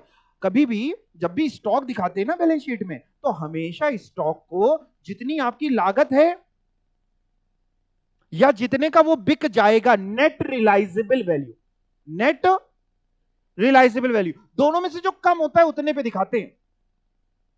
नहीं तो ऐसे तो इंसान क्या करेगा, मान लो मैंने कोई सामान खरीदा 100 का, भूल जाओ सब्सिडरी वगैरह को, मैंने कोई सामान खरीदा 100 का, मैंने कहा एक काम करते हैं स्टॉक साइड में इसको दिखाएंगे 500 का और 400 दिखा देते हैं लाइबिलिटी साइड में प्रॉफिट। स्टॉक साइड में दिखा देते हैं 500 का और अपने आप ही को दिखा दिया कि 400 का हमने प्रॉफिट कमा लिया। प्रॉफिट तो कब होता है, जब आपने किसी को बेचा हो। जब किसी को बेचा है तभी तो प्रॉफिट होता है, कि खरीदते समय प्रॉफिट हो जाता है? नहीं, खरीदते समय कोई चीज प्रॉफिट नहीं होती। आज मैंने क्या, मैं एक जमीन बिक रही थी, लेट्स से मेरे को लगा यार बड़ी सस्ती जमीन है, 20 लाख की जमीन बिक रही थी, हमें लगा यार ये होनी चाहिए 50-60 लाख की, 20 लाख की बिक रही है, हमने 20 लाख की खरीद ली। क्या तुरंत 30 लाख का प्रॉफिट मैं बुक कर लूंगा? Answer is no. जब बेचूंगा तब मैं बुक करूंगा प्रॉफिट। तो सेम तरीके से जब भी हम स्टॉक को दिखाते हैं तो स्टॉक को जितने में हमने खरीदा या जितने में बिक जाएगा, दोनों में जो कम होता है उस पर दिखाते हैं। अब अगर मान लीजिए दोनों अपनी स्टैंड अलोन बैलेंस शीट बना रहे हैं, स्टैंड अलोन अलग अलग, तो कोई टेंशन ही नहीं है। क्यों नहीं है? क्योंकि होल्डिंग ने तो कहा कि भैया हमने 100 का खरीदा और 150 का बेच दिया। उस होल्डिंग ने वाकई बेचा। हमने किसको बेचा? करी सब्सिडरी को बेचा। हमने कहा ठीक है तुम्हारी स्टैंड अलोन सही है, तुम अपने स्टॉक कुछ ना दिखाना ये वाला, क्योंकि ये तो तुमने बेच दिया है और प्रॉफिट साइड 50 रुपए आता रहेगा तुम्हारा। सब्सिडरी ने जब अपनी स्टैंड अलोन बैलेंस शीट बनाई तो सब्सिडरी करी सर हमने ना एक होल्डिंग से 150 रुपए का स्टॉक खरीदा था, वो हमारे एसेट साइड में आ रहा है स्टॉक 150। हमने क्यों आ रहा है? कह रहे सर अभी आगे बिक नहीं पाया। हमने कहा ठीक है। हमने कहा तुम्हारी स्टैंड अलोन भी बिल्कुल ठीक है, क्योंकि तुम्हारी तो कॉस्ट 150 ही है, तुम्हारी तो कॉस्ट 150 ही है। लेकिन जैसे ही हम इन दोनों को मिला देंगे, मैंने भी एक चीज बोली थी, ये दो नहीं है, ये जानबूझ के बोला था, जैसे ही हम दोनों को मिला देंगे। अब दिक्कत क्या हो रही, सीबीएस में जैसे ही मिला रहे तो एसेट साइड में स्टॉक दिख रहा है 150 का और उसी के ऊपर प्रॉफिट बुक करा बैठे हैं लायबिलिटी साइड में पीएनएल में 50 रुपए का। किसी ने पूछा ये 50 रुपए कहां से कमाए? हमने कहा ये जो स्टॉक दिख रहा है यही कमाया है। क्या एक इंसान खुद से पैसा कमा सकता है? अब ये दो नहीं है, ये एक है। खुद से पैसा कोई कमा ही नहीं सकता। तो ऐसे में सर क्या करेंगे? ऐसे में हम स्टॉक में से 50 रुपए हटाएंगे सीबीएस वाले में से, जो अनरियलाइज्ड प्रॉफिट, इसको हम बोलते हैं अनरियलाइज्ड प्रॉफिट। क्या बोलते हैं? तो सर रियलाइज प्रॉफिट क्या होता है? रियलाइज प्रॉफिट होता है कि अगर सब्सिडरी ने वो गुड्स सीबीएस की रेट से पहले तक आगे बेच दिए होते, सीबीएस की रेट से पहले तक वो आगे बेच दिए होते, अगर 150 रुपए के गुड सब्सिडरी ने 190 के बेच दिए होते तो कोई टेंशन ही नहीं होती। 190 के बेच दिए तो 40 का प्रॉफिट उसने बुक कर लिया, उसके पीएनएल में 40 का प्रॉफिट आ रहा है, मेरे पीएनएल में 50 का प्रॉफिट आ रहा है, स्टॉक कहीं पे आ नहीं रहा है और ये रियलाइज प्रॉफिट है, रियलाइज्ड है, किसी बाहरी से कमा लिया है। तो सीबीएस जब बनाते हैं तो जैसे बनाएंगे वैसे ही बनती है, उसमें कोई टेंशन नहीं, कुछ नहीं एलिमिनेट करेंगे। लेकिन ऐसे केस में जहां पे आपको दिखाई दे रहा है कि आप कह रहे हैं कि आपने 100 का खरीद के 150 का सब्सिडरी को बेचा, 50 का प्रॉफिट बुक करे और सब्सिडरी ने अभी तक कोई स्टॉक आगे बेचा नहीं है। मेरी बात जा रही है? पक्का जैसे ही ना जाए प्लीज बता देना, प्लीज बता देना, ठीक है ना? कोई टेंशन नहीं लेना बिल्कुल भी। ऐसा नहीं कि भगवान को आप पूछने लगो ये भगवान में काय पैदा कर दिया, ठीक है, काय इस दुनिया भेजा। तो 150 का लेके है ना, वो 150 का दिखा रही है स्टैंड अलोन में, तो ये प्रॉफिट रियलाइज ही कहाँ हुआ? ये प्रॉफिट तो अभी आपस में ही है ना, स्टैंड अलोन में सही है। सीबीएस में क्या करेंगे? जिसने खरीदा है, जिसने खरीदा उसके बैलेंस शीट में एसेट साइड में स्टॉक आ रहा होगा, उस स्टॉक में से जो प्रॉफिट एंड रियलाइज वो माइनस करेंगे और जिसने बेचा उसके पीएनएल से माइनस करेंगे। जिसने बेचा उसके पीएनएल से 50 रुपए और जिसने खरीदा उसके स्टॉक से। अब जिसे मैं बार बार बोल रहा हूं, होल्डिंग ने सब्सिडरी को बेचा, उल्टा भी हो सकता है, सब्सिडरी ने। तो यानी जब भी गुड्स आपस में ये दोनों बेचते हैं तो दो चीजें हो सकती हैं। एक चीज ये हो सकती है कि सामने वाली पार्टी जिसने वो खरीदे थे वो किसी और को बेच दिए हैं, ऐसे प्रॉफिट को हम रियलाइज प्रॉफिट बोलते हैं और इसका कोई भी अलग से ट्रीटमेंट करने की जरूरत नहीं पड़ती है। और दूसरा केस हो सकता है कि सामने वाले ने वो आगे बेचा ही नहीं हो, इसको हम रियलाइज प्रॉफिट बोलते हैं और इसका ट्रीटमेंट हमें करना पड़ता है। इतनी बात आपके दिमाग में आई हो तो पढ़ भी लें, है ना? पढ़ के देखते हैं क्या लिखा है। Elimination of inter company balances and amounts, these rule में बी एक्सप्लेन्ड एज अंडर। जिसमें पहला पॉइंट अब बचा है, पढ़ते हैं। Elimination of unrealised profit on assets transferred between, between लिखा है, फ्रॉम नहीं लिखा है, between holding and subsidiary. Between मतलब मे भी हो सकता है होल्डिंग ने सब्सिडरी को गुड्स बेचे हो जो सब्सिडरी ने भी आगे नहीं बेचे, या मे भी हो सकता है सब्सिडरी ने होल्डिंग को गुड्स बेचे हो जो होल्डिंग ने भी आगे नहीं बेचे हैं। समझ गए अनरियलाइज्ड प्रॉफिट का मतलब? If any inventory sold by the holding company to the subsidiary company or by the subsidiary company to the holding company, दोनों केसेस हो सकते हैं। एट ए प्रॉफिट, किस पे खरीद बेची? प्रॉफिट पे। तो देयर में भी टू सिचुएशन एज अंडर, दो सिचुएशन हो सकती हैं। कौन कौन सी दो सिचुएशन हो सकती है? पहली सिचुएशन कि सामने वाले ने वो गुड्स किसी और को आगे चिपका दिए।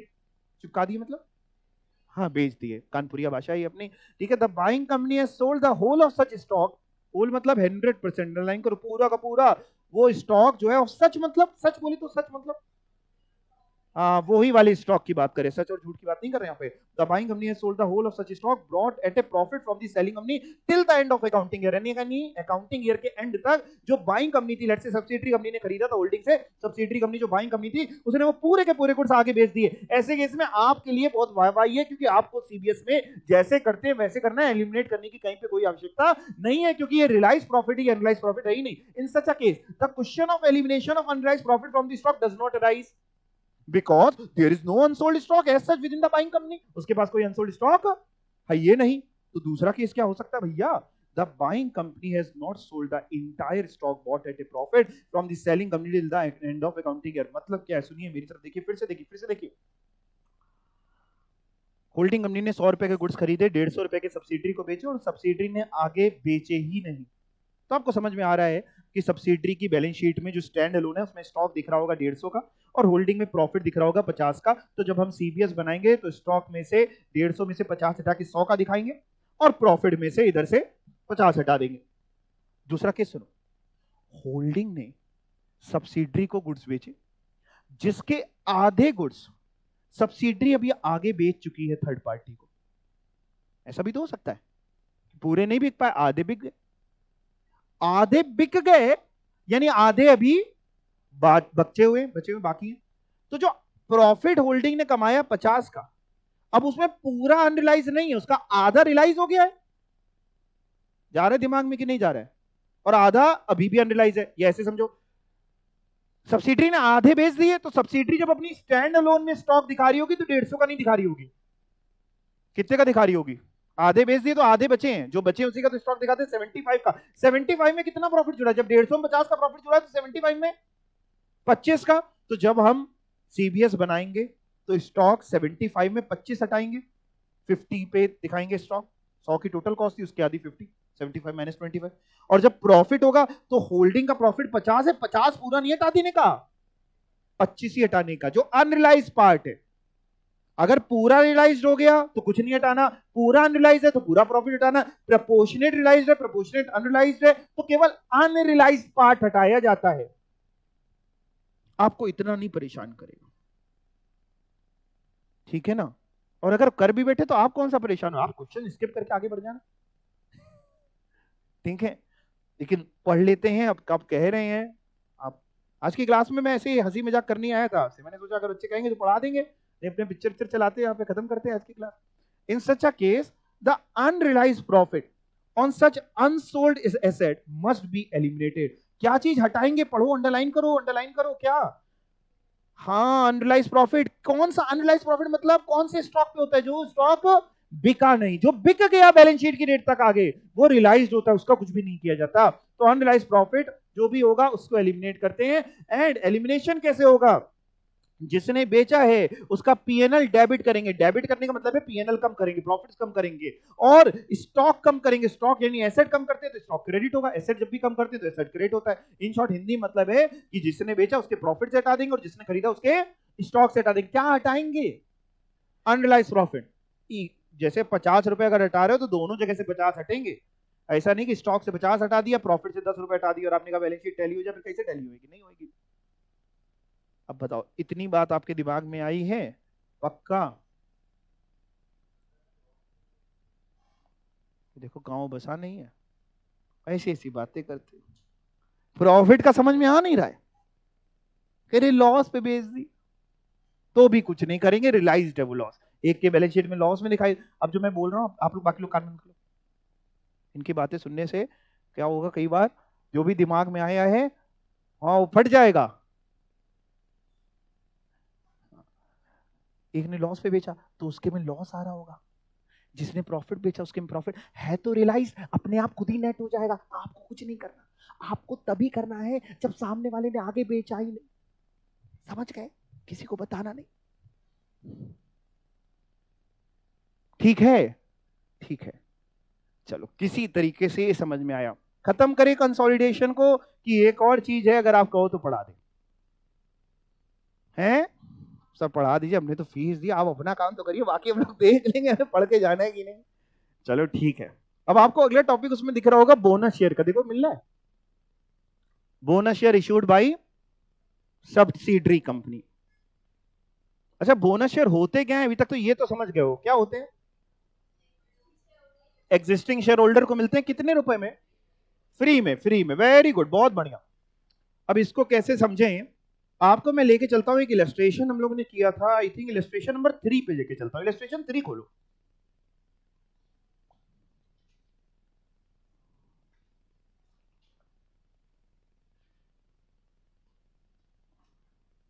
और जो किया था इलस्ट्रेशन 3, एक बार जल्दी से उसको रिवाइज कर लो जो किया था, ताकि जो था पहले वो दिमाग में पहुंच जाए, फिर मैं अपनी बात समझाऊं आपको।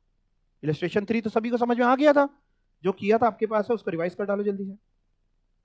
क्वेश्चन आंसर दोनों चीजें रिवाइज कर डालो।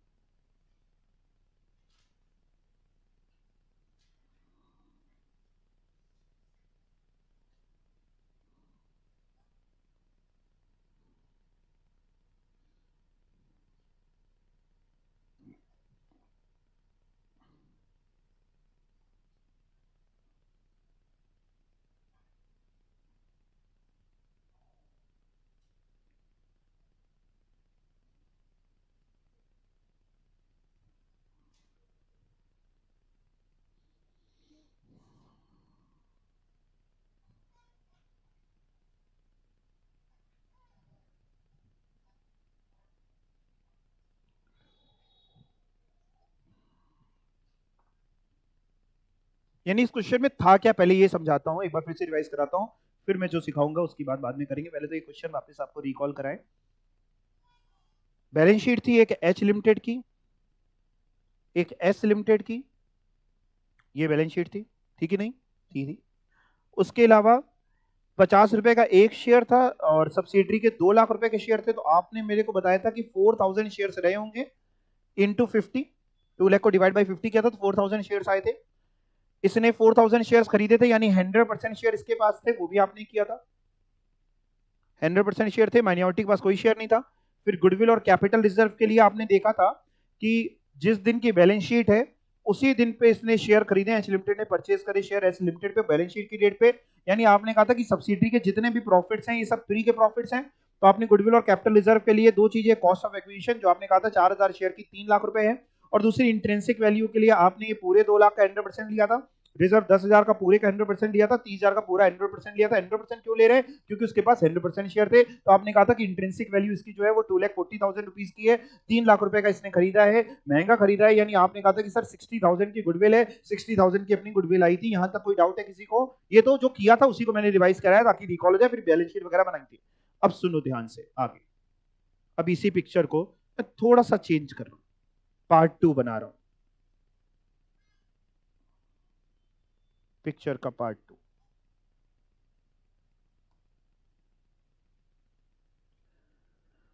होल्डिंग कंपनी ने सब्सिडरी कंपनी के 4000 शेयर खरीदे 3 लाख रुपए देकर के, और 31 दिसंबर को सुबह सुबह खरीद लिए। इसी दिन क्या हुआ, सब्सिडरी कंपनी ने अनाउंस किया कि हम बोनस शेयर्स देंगे। सब्सिडरी कंपनी ने अनाउंस किया कि हम क्या देंगे? बोनस शेयर्स देंगे। और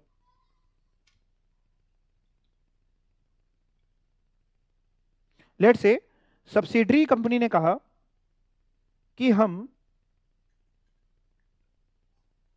1:20 के रेशियो में बोनस शेयर देंगे। सब मैं एज्यूम कर रहा हूं आपके सामने। हमने कहा मतलब सर इसका, कह रहे सर सब्सिडरी ने कहा कि हम बोनस शेयर देंगे 1:20 के रेशियो, मतलब हुआ कि जिसके पास 20 शेयर हैं उसको एक शेयर बोनस में मिल जाएगा। तो पहले से क्या था, सब्सिडरी ने टोटल बिना बोनस इशू करे, बिना बोनस शेयर दिए, बोनस शेयर से पहले की पिक्चर आपके सामने है, 4000 शेयर मार्केट में इशू कर रखे थे। 50 का एक शेयर था, तभी वो 2 लाख रुपए हो रहे थे, और 4000 शेयर होल्डिंग ने खरीद रखे थे। फिर सब्सिडरी ने अनाउंस किया कि जिसके पास 20 शेयर है उसको एक शेयर बोनस में देंगे। तो 20 शेयर के लिए अगर एक शेयर बोनस में दे रही है, 20 शेयर के लिए अगर वो एक शेयर बोनस में दे रही है, तो सब्सिडरी के पास है कितने? पूरे 4000 शेयर। तो सब्सिडरी को कितने शेयर बोनस में मिलेंगे? 200 शेयर। ये सबको समझा रहा है ना unity method, 1/20 into 4000। 200 share bonus में मिलेंगे किसको? किसको मिलेंगे? शेयर होल्डर को मिलते हैं। शेयर होल्डर है कौन? होल्डिंग। कौन देगा? सब्सिडरी। सब्सिडरी कितने रुपए लेके देगी? फ्री में। बोनस शेयर फ्री मिलता है। यानी हुआ क्या, शाम को मान लो उसी दिन सब्सिडरी कंपनी ने तुरंत बोनस शेयर इशू कर दिए। कितने? 200 bonus share. 200 bonus share issue कर दिए। अच्छा, बोनस शेयर जो इशू होते हैं वो कैसे इशू होते हैं भाई? फ्री में इशू होते हैं। तो सब्सिडरी कैसे इशू करती है? सब्सिडरी अपने प्रॉफिट्स को कैपिटलाइज करती है, प्रॉफिट्स को यूज करके क्या दे देती है? Bonus share. तो सब्सिडरी ने 200 शेयर देने के लिए अपने प्रॉफिट्स को यूज किया। अच्छा सर, कितने प्रॉफिट्स को यूज किया? हर शेयर की नॉमिनल वैल्यू 50 थी, तो 200 बोनस शेयर देने थे, तो 200 इंटू 50 कितना होता है? 10,000 रुपए। 10,000 के रिजर्व को लेट से यूज किया उसने और बोनस शेयर दे दिए। रिजर्व को यूज किया मतलब तुरंत उसकी बैलेंस शीट कैसी बनी? After bonus issue. सुनना, बोनस शेयर देने के बाद स्टैंड अलोन बैलेंस शीट कैसी दिखाई दे रही होगी? बोनस शेयर मिल चुके हैं, जैसे ही बोनस शेयर मिले अब जाके होल्डिंग के पास 4,000 शेयर तो पहले से थे, 200 शेयर और मुफ्त में आ गए हैं। यानी अब दिखाई दे रहे हैं कितने शेयर हैं इसके पास? 4,200 शेयर हैं। कितनी कॉस्ट भी बढ़ गई क्या? कॉस्ट पैसा कुछ और भी देना पड़ा क्या? नहीं, तो 3 लाख रुपए ही दे रखे थे और कुछ तो देना नहीं पड़ा। मतलब अब जैसे ही बोनस शेयर दिए, अभी स्टैंड अलोन की बात कर रहा हूं, ये क्वेश्चन में आपको दिया हुआ होगा, बट स्टैंड अलोन समझ में आ जाएगी तो सीबीएस भी समझ में आ जाएगी। जैसे ही बोनस शेयर मिले वैसे ही अब इसके पास 4,000 शेयर नहीं है, 4,200 शेयर है। और क्या हुआ? सब्सिडरी में भी सर चेंज आएगा। बिल्कुल, सब्सिडरी ने 200 शेयर देने के लिए अपने रिजर्व को यूज किया। जैसे ही रिजर्व को यूज किया, 200 शेयर इंटू 50 कितना होता है? 10,000। 10,000 रुपए यूज करने थे, रिजर्व को यूज किया, रिजर्व हो गया 0 और शेयर कैपिटल हो गई 2 लाख की जगह 2,10,000 की। भाई पहले 4,000 शेयर थे, अब यहां लिख रहा हूं 4,200 शेयर हो गए ना, इंटू 50। ये सब्सिडरी के लिए लिख रहा हूं, 4,200 इंटू 50, 2,10,000। तो 10,000 रुपए इसने रिजर्व से यूज कर। इसी यही तो होता है कैपिटलाइज करना। आपने चैप्टर पढ़ा था शेयर कैपिटल का, अगर आपको याद हो तो उसमें अपने बोनस शेयर इशू करने की एंट्री पढ़ी थी। बोनस शेयर इशू करने का ट्रीटमेंट पढ़ा था। बोनस शेयर इशू करते हैं तो उसमें 5 चीजें कुछ कुछ पड़ी थी। सीआरआर डेबिट कर सकते हैं, या सिक्योरिटी प्रीमियम डेबिट कर सकते हैं, या जनरल रिजर्व डेबिट कर सकते हैं, उससे पहले कैपिटल रिजर्व जो रिलाइज्ड इन कैश है डेबिट कर सकते हैं, जनरल रिजर्व डेबिट कर सकते हैं, पीएनएल डेबिट कर सकते हैं to bonus to share holder, फिर bonus to share holder to equity share capital. तो वैसे ही सब्सिडरी ने अपने मस्त एंट्री करी। एंट्री तो वही होगी ना, सीबीएस तो बात की बात है। सब्सिडरी ने अपनी बुक्स में तुरंत एंट्री करी। अच्छा, सब्सिडरी ने जो यूज किया, सब्सिडरी के पास सीआरआर था नहीं, है ना, और सिक्योरिटी प्रीमियम था नहीं, कैपिटल रिजर्व था नहीं, तो उसने जनरल रिजर्व यूज किया। 10,000 रुपए की जरूरत थी, तो ये रिजर्व जो है वो जनरल रिजर्व होता है। रिजर्व अगर लिखा है तो इसका मतलब जनरल रिजर्व। तो उसने अपने एंट्री करी जनरल रिजर्व या रिजर्व डेबिट। सब्सिडरी कर रही है अपनी बुक्स में। ये एंट्री आपसे नहीं पूछेगा एग्जाम में, कंसोलिडेशन में पूछेगा तो कहां पूछेगा? शेयर कैपिटल में। बट मैं दोनों को मिक्स इसलिए कर रहा हूं कि आपको समझ में आ जाए। तो सब्सिडरी ने अपने यहां तुरंत बोनस शेयर देने की एंट्री करी, reserve account debit 10,000 to bonus to share holder. आप समझ गए बीटीएसएच क्या है? बोनस टू शेयर होल्डर 10,000, और अगली एंट्री करी एक और एंट्री तुरंत, bonus to share holder account debit 10,000 to equity share capital 10,000। और उसके बाद जब उसने अपनी स्टैंड अलोन बैलेंस शीट बनाई, ये उसके बाद की पिक्चर है, उसके बाद जब अपनी स्टैंड अलोन बैलेंस शीट बनाई तो रिजर्व 0 हो गए, रिजर्व को तो यूज किया, और शेयर कैपिटल में 10,000 रुपए बढ़ गए, यानी पहले तो 2 लाख थे, 2,10,000 हो गए। यहां तक समझ गए? और होल्डिंग ने जब अपनी स्टैंड अलोन बैलेंस शीट बनाई तो होल्डिंग ने केवल यहां चेंज किया, यहां कोई चेंज क्यों नहीं किया 3 लाख रुपए में? क्योंकि उसको फ्री मिले। और इतना होते ही आपको पास क्वेश्चन आ गया। ये बैलेंस शीट अब जो नई दिख रही है आपको, सुंदर सी ये ऐसी बैलेंस शीट आपको दिख रही है, ये नई बैलेंस शीट आपके सामने आ गई है एग्जाम में, और आपसे कह रहा है कि भैया आप बना दो सीबीएस। अब हम सीबीएस बनाएंगे तो हम अगेन सारे काम तो करेंगे ही करेंगे। मतलब हम ये तो निकालेंगे कि कितने परसेंट शेयर होल्डिंग के पास है, तो कितने परसेंट शेयर निकालने के लिए क्या करेंगे? नंबर ऑफ शेयर जितने होल्डिंग के पास है 4,200, 4,000 शेयर नहीं बोल रहा हूं, कितने बोल रहा हूं? आप बोनस शेयर इशू होने के बाद आपको सीपीएस बनानी है, तो नंबर ऑफ शेयर जो होल्डिंग के पास है सब्सिडरी के 4,200 divide by total number of share जो सब्सिडरी के हैं 4,200 समझ गए, इंटू 100 कितने परसेंट शेयर है? 100% शेयर। दूसरा वर्किंग नोट, माइनॉरिटी के पास कितने परसेंट शेयर है? 0, तो माइनॉरिटी इंटरेस्ट का बनेगा नहीं। तीसरा जो सिखाने के लिए पूरी पंचायत करी, गुडविल और कैपिटल रिजर्व निकालने के लिए, सुनना क्या करेंगे, गुडविल और कैपिटल रिजर्व के लिए अगेन चाहिए दो ही चीजें, एक कॉस्ट ऑफ एक्विजिशन चाहिए और एक इंट्रिंसिक वैल्यू चाहिए। कॉस्ट ऑफ एक्विजिशन तो बताइए कि 4,200 शेयर की 3 लाख है, 4,000 शेयर की अब 3 लाख नहीं है, पूरे 4,200 की 3 लाख है, क्योंकि 200 तो फ्री में मिले थे, तो 4,200 की कॉस्ट ऑफ एक्विजिशन 3 लाख है।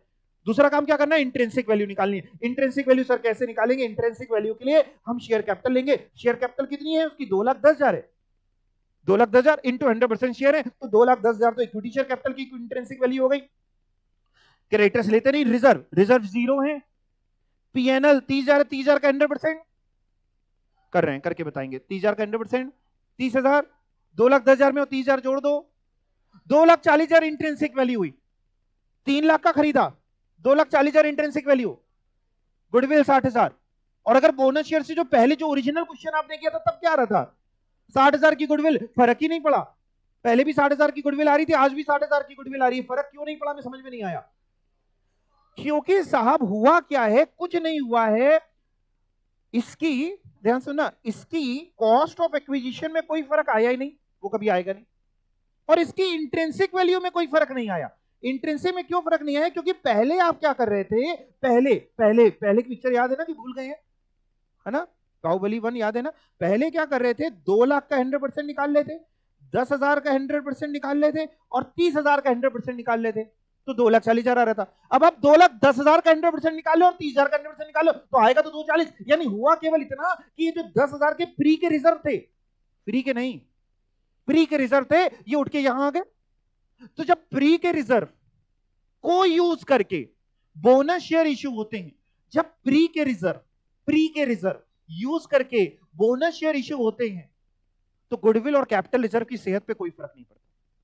जब प्री के रिजर्व से यूज करके क्या इश्यू होता है, बोनस शेयर, तो अगर जो पहले से गुडविल आ रही होगी तो गुडविल ही आएगी उतने ही रुपए की, कैपिटल रिजर्व आएगा तो कैपिटल रिजर्व भी आएगा। रीजन बीइंग कि जब हम ये वर्किंग नोट बनाएंगे, इधर आओ, ये वर्किंग नोट बनाएंगे तो भैया अंतर कहां कहां आएगा, सुनना, आप करना नहीं, काटना पीटना नहीं, आप सिर्फ सुनते रहना। जब वर्किंग नोट बनाएंगे तो कॉस्ट ऑफ एक्विजिशन हम लिखेंगे 4200 शेयर की और लिखेंगे वही 3 लाख। इंट्रिंसिक वैल्यू लिखेंगे 4200 शेयर की और paid up equity share capital 2 lakh ना लिख करके 2,10,000 हो जाएगी। 2,10,000 का 100% यानी 2,10,000 हो जाएगी, ये काट रहे हैं, 2,10,000 आ जाएगी। प्री के प्रॉफिट्स हमने माना प्रॉफिट से नहीं इश्यू करेगा, प्रॉफिट से इश्यू करते तो इससे कब होता, प्रॉफिट से रिजर्व से करें तो प्रॉफिट्स वही रहे 30,000 का 100% 30,000 और रिजर्व 0 का 100% 0। तो कुल मिला के अगर आप पिक्चर देखो तो यही 10,000, तो ये समझ में आ रहा है ना, यही 10,000 तो यहां उठ के आ गया है। तो इंट्रिंसिक वैल्यू तो टोटल वही रहेगी 240, इंट्रिंसिक में फर्क ही नहीं आया।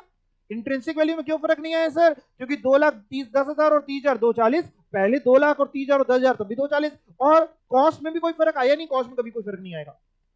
जब इंट्रिंसिक में कोई फर्क आया नहीं, कॉस्ट में फर्क आता नहीं, तो गुडविल और कैपिटल रिजर्व चेंज ही नहीं हो सकती, आप कुछ भी कर लीजिए।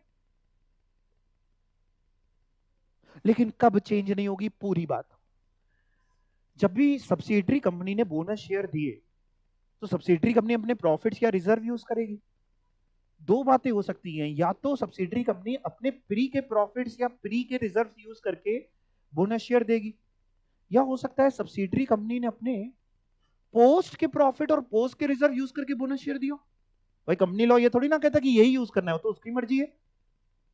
अगर प्री के प्रॉफिट यूज करके बोनस शेयर दे रही है तो कोई फर्क नहीं आएगा, लेकिन अगर पोस्ट के प्रॉफिट्स या रिजर्व यूज करके बोनस शेयर दे रही है, जिन भी बच्चों को दिमाग नहीं चल रहा वो बगल में बैठ के आसपास कट्टम जीरो खेल सकते हैं, ठीक है ना, कोई टेंशन वाली बात नहीं, नहीं चले कोई बात नहीं है, बता देना मेरे को, पढ़ाऊं आगे, मैं बार बार आपसे पूछ रहा हूं, पढ़ाऊं पक्का, ठीक है। हाँ सर, पोस्ट से करेगी तो क्यों फर्क आ जाएगा सर, बताओ ना, देखो मैं बता रहा हूं, पोस्ट के प्रॉफिट से अगर करेगी तो होगा क्या, इक्विटी शेयर कैपिटल तो बढ़ जाएगी, पोस्ट के प्रॉफिट से करेगी अगर बोनस शेयर तो उसकी शेयर कैपिटल तो 2 लाख की जगह लेट से 2,10,000 हो जाएगी, और प्री के प्रॉफिट्स कम होंगे नहीं, तो प्री के वही आते रहेंगे 10,000। मान लो इस क्वेश्चन में प्री के भी होते पोस्ट के भी होते थे नहीं, इलस्ट्रेशन 5 में फिर से सिखाऊंगा भी, मान लो प्री के भी होते पोस्ट के भी होते, प्री के प्रॉफिट्स को यूज किया नहीं तो प्री के 10,000 आते रहेंगे, और यहां इक्विटी शेयर कैपिटल बढ़ गई तो अपने आप आपकी इंट्रिंसिक वैल्यू बढ़ जाएगी। कॉस्ट ऑफ एक्विजिशन में कोई फर्क आया नहीं, इंट्रिंसिक वैल्यू बढ़ गई तो गुडविल कम हो जाएगी। यानी अगर पोस्ट के प्रॉफिट यूज करके करती है और पहले से गुडविल आ रही थी तो कम हो जाती है, और पहले से अगर सर कैपिटल रिजर्व आ रहा होता तो बढ़ जाता। मान लो अगर पहले से कैपिटल रिजर्व क्यों आ रहा होता, मान लो उसने 3 लाख की जगह उसने 1.5 लाख के शेयर खरीदे थे, 1.5 लाख के खरीदे थे, 240 ये था पहले ओरिजिनल क्वेश्चन, मान लो 1.5 लाख के खरीदे, 240 ये था, तो क्या आ रहा होता कैपिटल रिजर्व कितने का? कैलकुलेटर आप यूज कर लो, अच्छी बात रहेगी। 90,000 आएगा। 60 कैसे आएगा प्रभु? 90 आएगा ना, पहले से कैपिटल रिजर्व आ रहा था तो 90 का आता। अब क्या होता है, उसने बोनस शेयर इशू करे पोस्ट के प्रॉफिट यूज करके। पोस्ट के प्रॉफिट जब यूज करके करते हैं तो प्री के प्रॉफिट प्री के रिजर्व में कोई अंतर आया नहीं, लेकिन इक्विटी शेयर कैपिटल राइज हो जाती है। जब इक्विटी शेयर कैपिटल बढ़ जाती है तो इंट्रिंसिक वैल्यू बढ़ जाती है, और इंट्रिंसिक वैल्यू बढ़ गई तो इंट्रिंसिक वैल्यू अब हो गई 2.5 लाख, यानी अपने आप कैपिटल रिजर्व क्या हो गया, बढ़ गया 10,000। यानी अगर पोस्ट के प्रॉफिट से करते हैं और पहले कैपिटल रिजर्व आ रहा होता है तो कैपिटल रिजर्व बढ़ जाता है, और अगर पहले से गुडविल आ रही होती है तो गुडविल कम हो जाती है। प्री के प्रॉफिट से अगर बोनस शेयर करते हैं तो पहले से जो भी आ रहा होता है वही आता है, कोई फर्क नहीं पड़ता। फिर से एक बार और सिखा देता हूं, एक आपने इलस्ट्रेशन 5 किया था अगर आपको याद हो, जिसमें प्री के प्रॉफिट्स भी थे पोस्ट के भी थे। इलस्ट्रेशन 3 में तो केवल प्री के थे, तो सिखाने के लिए मैंने सिखाया, इसमें प्री के भी थे पोस्ट के भी थे।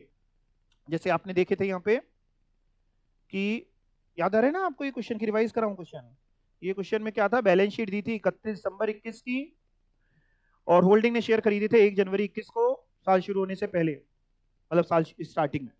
तो और उस समय जब खरीदे थे तब प्रॉफिट्स थे, रिजर्व थे 4,000 और पीएनएल था 5,000। तो आपने ये कहा था कि सब्सिडरी के जो रिजर्व हैं 20,000 के, इसमें से प्री के आपने हमको बताए थे कि 4,000 है, और पोस्ट के आपने बताए थे 16,000 है। सेम तरीके से आपने जो पीएनएल का बैलेंस था प्री के 5,000 थे, तो 10,000 में प्री के 5,000 थे और बेटा पोस्ट के 5,000 थे। फिर आपने किया क्या था, आपने ना बहुत कुछ कर डाला था। आपने एक तो परसेंटेज ऑफ शेयर निकाला था, तो 6,000 शेयर इसने खरीदे थे। अभी बोनस शेयर की बात ही नहीं करी, नॉर्मल समझा रहा हूँ, पहले वही रिवाइज करा। और 6,000 शेयर थे, जबकि उसके ओवरऑल कितने शेयर थे, 1 लाख रुपए और 10 रुपए का एक शेयर, 10,000 शेयर थे। तो 6,000 अपॉन 10,000 60% होल्डिंग थी, ये वैसे ही होता है। 40% माइनॉरिटी था, 52,000 आपने निकाला था। और गुडविल और कैपिटल रिजर्व के लिए आपने क्या किया था, एक बार रिवाइज कराता हूँ। गुडविल और कैपिटल रिजर्व के लिए क्या किया था, उर्ली बात करें तो 80,000 की कॉस्ट ऑफ एक्विजिशन तो पकड़ी थी, वो तो वही थी। इंट्रिंसिक वैल्यू के लिए आपने क्या किया था, आपने इक्विटी शेयर कैपिटल 1 लाख का 60% किया था। 60,000 60% क्यों करना पड़ रहा था, उसके पास उतने ही शेयर थे। बताते जाना, नहीं आंसू आ जाएंगे मेरे, बता देना आ जाए तो। प्री के 4,000 का 60% किया था 2,400, प्री के 5,000 का 60% किया था 3,000। इंट्रिंसिक वैल्यू निकालो जरा, 60,000 प्लस 2,400 प्लस 3,000, 65,400। और आपने कहा था 80,000 का खरीदा है, महंगा खरीदा। गुडविल थी, कितनी गुडविल थी, 14,600 की। ये आपने निकाल लिया था, सुंदर सा वर्किंग नोट। और उम्मीद है आपने 5 बार घर पे किया भी होगा कि 80,000 का उसने खरीदे, 6,000 कॉस्ट, 6,000 की शेयर की कॉस्ट 80,000, इंट्रिंसिक वैल्यू के लिए 60,000 रुपए, 1 लाख का 60%, प्री के प्रॉफिट, प्री के रिजर्व 4,000 का 60% 2,400, और प्री के प्रॉफिट 5,000 का 60% 3,000, इंट्रिंसिक 65,400 और गुडविल आ गई 14,600 की। ये तक समझ गए। अब मान लो इसी क्वेश्चन में ध्यान से सुनना, इसी क्वेश्चन में लेट से उसने बोनस शेयर इशू करे। अब बोनस शेयर वो इशू करेगी सब्सिडरी, तो प्रॉफिट्स यूज करेगी या रिजर्व यूज करेगी, तो मे बी प्री के प्रॉफिट्स यूज करेगी या मे बी पोस्ट के यूज करेगी। अब पहले मैं ये निकालता हूं कितने की अपने मन से, मैं एक फिगर निकाल लूं अगर आपको बताने के लिए। तो लेट्स से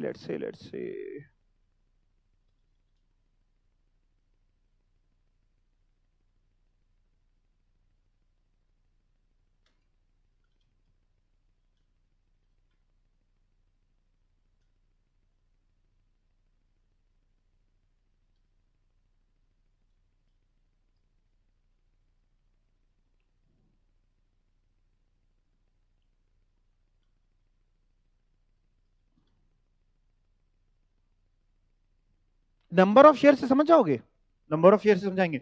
मान लो लेट्स से सब्सिडरी ने क्या किया, 400 शेयर बोनस में दिए, 400 शेयर बोनस में दिए। यानी जिनके पास सब्सिडी ने टोटल कितने नंबर ऑफ शेयर इशू कर रखे थे, पहले सब्सिडी ने टोटल नंबर ऑफ शेयर कितने इशू कर रखे थे, 10,000 शेयर। तो जिनके पास 10,000 शेयर थे, सब्सिडी ने उनको 400 शेयर बोनस में दिए। अभी प्री और पोस्ट में आएंगे कि किसको यूज किया। तो पूरे 400 शेयर होल्डिंग को मिल गए होंगे, नहीं, क्योंकि होल्डिंग पास 100% तो थे नहीं, होल्डिंग पास तो केवल कितने शेयर थे, 6,000। तो 10,000 शेयर वालों को अगर 400 शेयर बोनस में दिए तो होल्डिंग को कितने मिले होंगे सर, 6,000 शेयर में कितने बोनस शेयर में मिले होंगे, यूनिटरी मेथड 400 अपॉन 10,000 इंटू 6,000 करो जरा। 240 पक्का सही से बताना। 240 कि 2400 कि 240? 240 are you sure? 400 share divide by 10,000 into 6,000, 240 share, यानी इसको मिले 240 शेयर। इसने इशू कितने करे हैं सब्सिडरी ने? सब्सिडरी ने इशू कितने करे? पूरे 400। भाई बाहरी लोगों को भी दिए होंगे, ऐसा थोड़ी ना सब्सिडरी कर सकती कि केवल होल्डिंग को दिए। अब सुनना, सब्सिडरी ने 400 शेयर दिए। पहला केस, सब्सिडरी ने 400 शेयर दिए और प्री के प्रॉफिट्स यूज करके दिए। 400 शेयर के लिए कितने प्रॉफिट्स यूज करने पड़ेंगे? एक शेयर की नॉमिनल वैल्यू 10 रुपए है, तो 400 शेयर के लिए 4,000 प्री के रिजर्व यूज करे। लेट से प्री के जैसे ही रिजर्व यूज करे तो इसकी stand alone balance sheet bonus share के बाद क्या बन रही होगी? सुनना, बोनस शेयर के बाद प्री के ये प्रॉफिट्स नहीं आ रहे होंगे। प्री के प्रॉफिट्स बोला मतलब रिजर्व यूज किया, ये 4,000 नहीं आ रहे होंगे। क्यों? 400 शेयर इसने दिए, 10 रुपए का एक शेयर थे, 4,000 रुपए की जरूरत थी, 4,000 रुपए के लिए इसने रिजर्व यूज किया प्री का। पहला केस मैं ले रहा हूं, प्री का रिजर्व यूज किया, तो ये 4,000 नहीं आ रहा होगा। यानी स्टैंड अलोन बैलेंस शीट अगर ये बना रही होगी तो केवल कितना आ रहा होगा? 16,000, जो पूरा का पूरा पोस्ट का था प्री का खा गई है। और इक्विटी शेयर कैपिटल 1 लाख की नहीं आ रही होगी, 1,04,000 की आ रही होगी। आप समझ पा रहे हैं क्यों? क्योंकि पहले से सब्सिडरी ने 10,000 शेयर इशू कर रखे थे, नंबर ऑफ शेयर 10,000 इशू कर रखे थे, आज 400 शेयर इसने और दे दिए, तो 10,400 शेयर इंटू 10 रुपए, 1,04,000 यहां रहा होगा और 4,000 यहां नहीं आ रहा होगा। सब्सिडरी में तो ये हो गया। होल्डिंग में क्या हो रहा होगा सर? होल्डिंग में पहले से 6,000 शेयर थे, 240 शेयर बोनस में और मिले हैं, तो 6,240 हो रहे होंगे। पूरे 400 शेयर इसको नहीं मिले क्योंकि आपने कहा कुछ माइनॉरिटी को भी मिले होंगे, उससे हमारा कोई लेना देना वैसे कभी होता नहीं जीवन में। 6,240 और 80,000 की पहले कॉस्ट थी, अब कितनी कॉस्ट होगी? 80,000 फ्री में मिले, इसकी कॉस्ट चेंज नहीं होगी। अब मैं दोबारा निकाल रहा हूं कि कितनी गुडविल या कैपिटल रिजर्व होगा फिर से। और मेरे को एक कॉन्सेप्ट पता है कि जब भी प्री के प्रॉफिट या प्री के रिजर्व यूज करके करेंगे तो चेंज नहीं होता, बट अपनी बात प्रूव करने के लिए चेक जरूर कर लेते हैं। कॉस्ट है 80,000 6,240 शेयर की, उसकी इंट्रिंसिक वैल्यू कितनी? सर ये तो बताओ कि इसके पास कितने परसेंट शेयर हो गए? जैसे सर इसके पास ना पहले 60% शेयर थे, क्योंकि इसके पास 6,000 शेयर थे आउट ऑफ 10,000। अब इसके पास सर 6,000 शेयर नहीं है, तो बेटा कितने इसके पास? सर 6,240 शेयर है आउट ऑफ, उसके भी फिर 10,000 नहीं, उसके कितने आउट ऑफ 10,400। 10,400 सबको समझ आ रहा है? इंटू 100, क्या सर 60% ही आएगा? परसेंटेज ऑफ होल्डिंग में चेंज नहीं आता, 60% ही आएगा। अब देख रहे हैं ना? ठीक है sir. Sir sir sir sir cost तो आ गई 80,000। इंट्रिंसिक वैल्यू, इंट्रिंसिक वैल्यू के लिए क्या करें? इक्विटी शेयर कैपिटल 1,04,000 का 60% पकड़ो। ये मैं डिलीट कर दूं? ये समझ में आपको आई गया है? हाँ हाँ हाँ हाँ, very good very good. 1 minute का समय और दो मेरे को।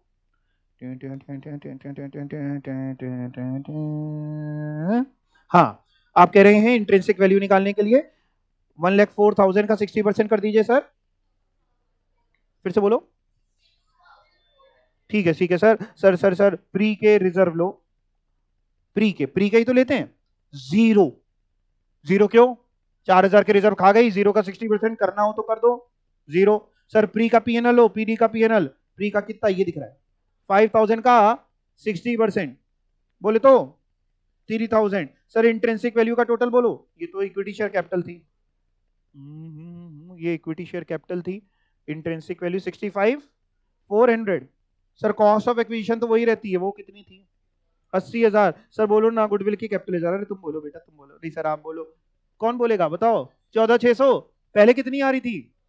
पहले इंट्रिंसिक वैल्यू कितनी आ रही थी? जो ओरिजिनल क्वेश्चन आपने किया था बिना बोनस शेयर वगैरह के जो कराया था, उसमें इंट्रिंसिक वैल्यू 65,400। अभी भी इंट्रिंसिक वैल्यू 65,400। ऐसा कैसे चमत्कार? कैसे ही कैसा चमत्कार है? क्योंकि आपने प्री के रिजर्व यूज करी। जब प्री के रिजर्व यूज करे तो हुआ क्या? शेयर कैपिटल बढ़ी, और उतने ही से ही 4,000 से, देख रहे आपको 4,000 से बढ़ी, और 4,000 से ही ये प्री के रिजर्व कम हो गए, तो आपकी इंट्रिंसिक वैल्यू में कोई फर्क ही नहीं आया। यहां तक समझ आया? इसी केस में दूसरा एग्जांपल कि मान लो उसने 4,000 रुपए के ही करे, लेकिन इस बार उसने प्री के रिजर्व यूज नहीं करे, पोस्ट के यूज करे। पहले तो इतना समझ में आया है? अब उसने अगर पोस्ट के करे होंगे तो क्या होगा? यानी इतना तो हम लोग समझ गए, प्री के रिजर्व, प्री का पीएनएल कभी भी यूज करे उससे कोई फर्क इंट्रिंसिक वैल्यू में कभी नहीं पड़ता, क्योंकि प्री के रिजर्व और प्री का पीएनएल उतने से कम हो जाता है और इक्विटी शेयर कैपिटल उतने से ही बढ़ जाती है, तो इंट्रिंसिक वैल्यू फर्क नहीं पड़ता। तो इसका मतलब है गुडविल और कैपिटल रिजर्व में फर्क नहीं पड़ता। लेकिन अगर पोस्ट के यूज करेगी तो फर्क पड़ेगा, और पोस्ट के यूज करेगी तो कैसे फर्क पड़ेगा उसको भी देखते हैं जरा। ये हटा दूं? पूछोगे तो नहीं दोबारा हटाने के बाद तुरंत? तैयार तो नहीं बैठे हो? पूछना है कुछ? नहीं, ठीक है हटा दो इसको। काटने से बढ़िया है कि डिलीट ही कर दो, हटाओ।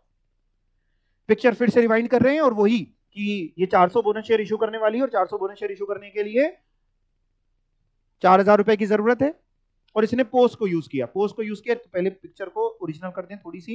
ये 20,000 थे, 20,000 में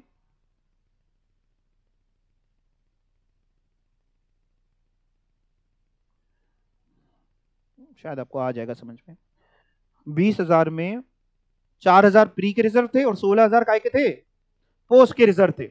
और इसने कहा कि हम 4,000 रुपए के बोनस शेयर देंगे। 4,000 रुपए के बोनस शेयर देंगे तो अब इक्विटी शेयर कैपिटल जो होगी वो 1 लाख तो नहीं होगी, 1,04,000 हो जाएगी। 1,04,000 हो जाएगी और कह रही सर पोस्ट के प्रॉफिट्स या पोस्ट के रिजर्व, एनीथिंग कुछ भी एक मान सकते हो तुम, वो यूज करके देंगे। तो लेट्स से पोस्ट के रिजर्व यूज करके देंगे तो अब जो टोटल 20,000 है उसमें से 4,000 प्री का है, पोस्ट का है 16,000, करीब पोस्ट के यूज करेंगे सर। तो पोस्ट के 16 नहीं बचेंगे, 12 बचेंगे और प्री के वैसे ही रहेंगे। यानी ये 20,000 नहीं होगा टोटल, फिर कितना हो जाएगा टोटल स्टैंड अलोन का? 12 और 4 16। आप समझ पा रहे हो? 16 में 4 प्री के हैं और पोस्ट के 12 हैं। और सर यहां पे कोई चेंज आएगा? 6240 ही रहेंगे, यहां पे कोई चेंज नहीं आएगा। नंबर ऑफ शेयर भी, शेयर होल्डिंग यही रहेगी। ठीक है, अब बात करते हैं गुडविल और कैपिटल रिजर्व के। गुडविल और कैपिटल रिजर्व के सर एक चाहिए हमें कॉस्ट ऑफ एक्विजिशन।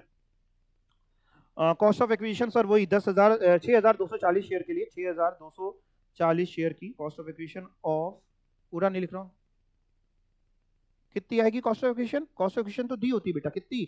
80,000। अच्छा आप इंट्रिंसिक वैल्यू बता रहे हैं, अरे very good very good very good. Intrinsic value भी बताते हैं, ठीक है करेंगे। 80,000 ये आ गई। इंट्रिंसिक वैल्यू के लिए सर इक्विटी शेयर कैपिटल उठाएंगे। सर इक्विटी शेयर कैपिटल के लिए क्या करेंगे? सब्सिडरी के 1,04,000 उठाएंगे। 1,04,000 क्यों उठा रहे हैं? शेयर कैपिटल तो 1,04,000 है ना।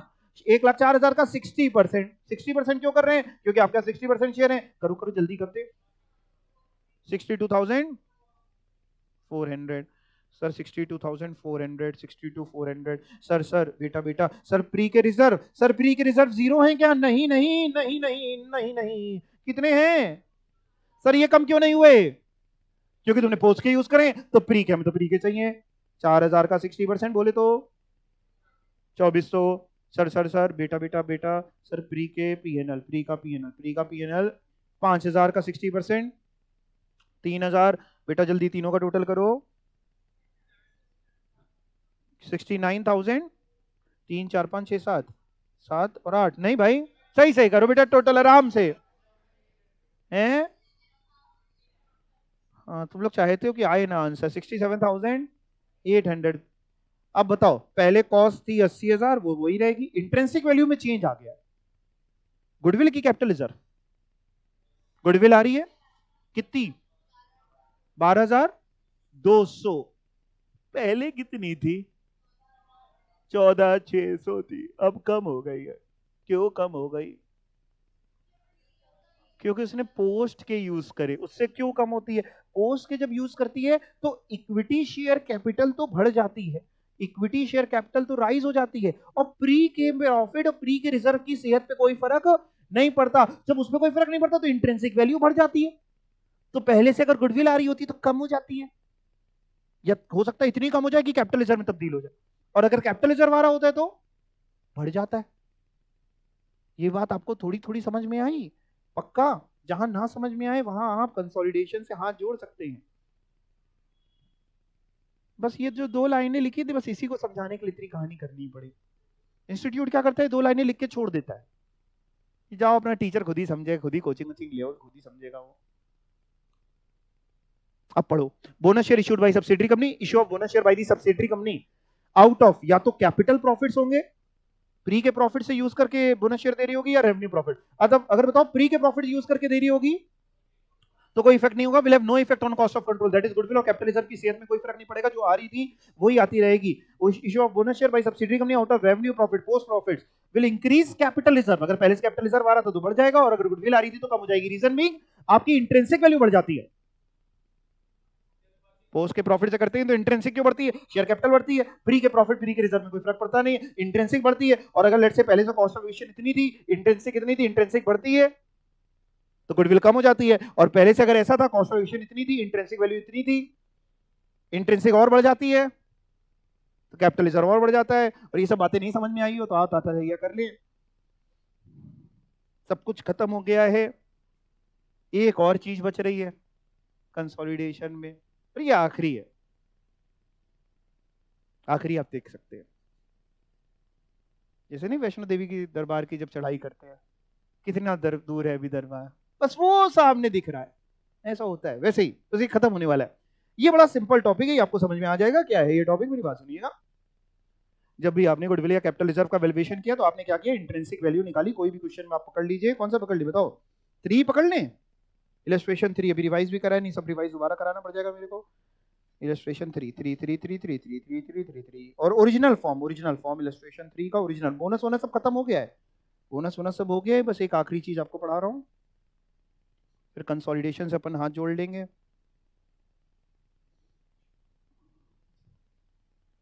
ये ओरिजिनल क्वेश्चन रहा आपका, जैसा था वैसा कर देते इसको, कोई छेड़खानी नहीं इसके साथ। इन सबको हटा दो भैया, ये सब हट गए हैं, बाय बाय स्वाहा, खत्म, ट्यों ट्यों ट्यों ट्यों ट्यों ट्यों।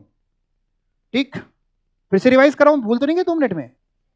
भूले नहीं, वेरी गुड वेरी गुड। और इसमें जो ओरिजिनल क्वेश्चन था उसमें अपन ने कितने परसेंट शेयर खरीद रखे थे? 160 नहीं, 5 वाला नहीं, 3 वाला, 3 वाला। मैं जाऊंगा, चला जाऊंगा, बिना पढ़ाए चला जाऊंगा। 100% शेयर थे ना वो, 60 तो उसमें थे। 3 वाली बात करें, इलस्ट्रेशन फिर से रिवाइज करा दे रहा हूं एक बार। नहीं, 100% शेयर थे। और इसमें जब गुडविल और कैपिटल रिजर्व निकाला था तो क्या आया था, गुडविल आई थी 60,000 की। ये पूरा क्वेश्चन था। इस पूरे क्वेश्चन में आपको पता है अपन क्या करते हैं, अपन इंट्रिंसिक वैल्यू निकालते हैं। इंट्रिंसिक वैल्यू के लिए अपन क्या करते हैं, उसके शेयर्स पकड़ लेते हैं, है ना, प्री के प्रॉफिट्स, प्री के रिजर्व, ये सब पकड़ लेते हैं।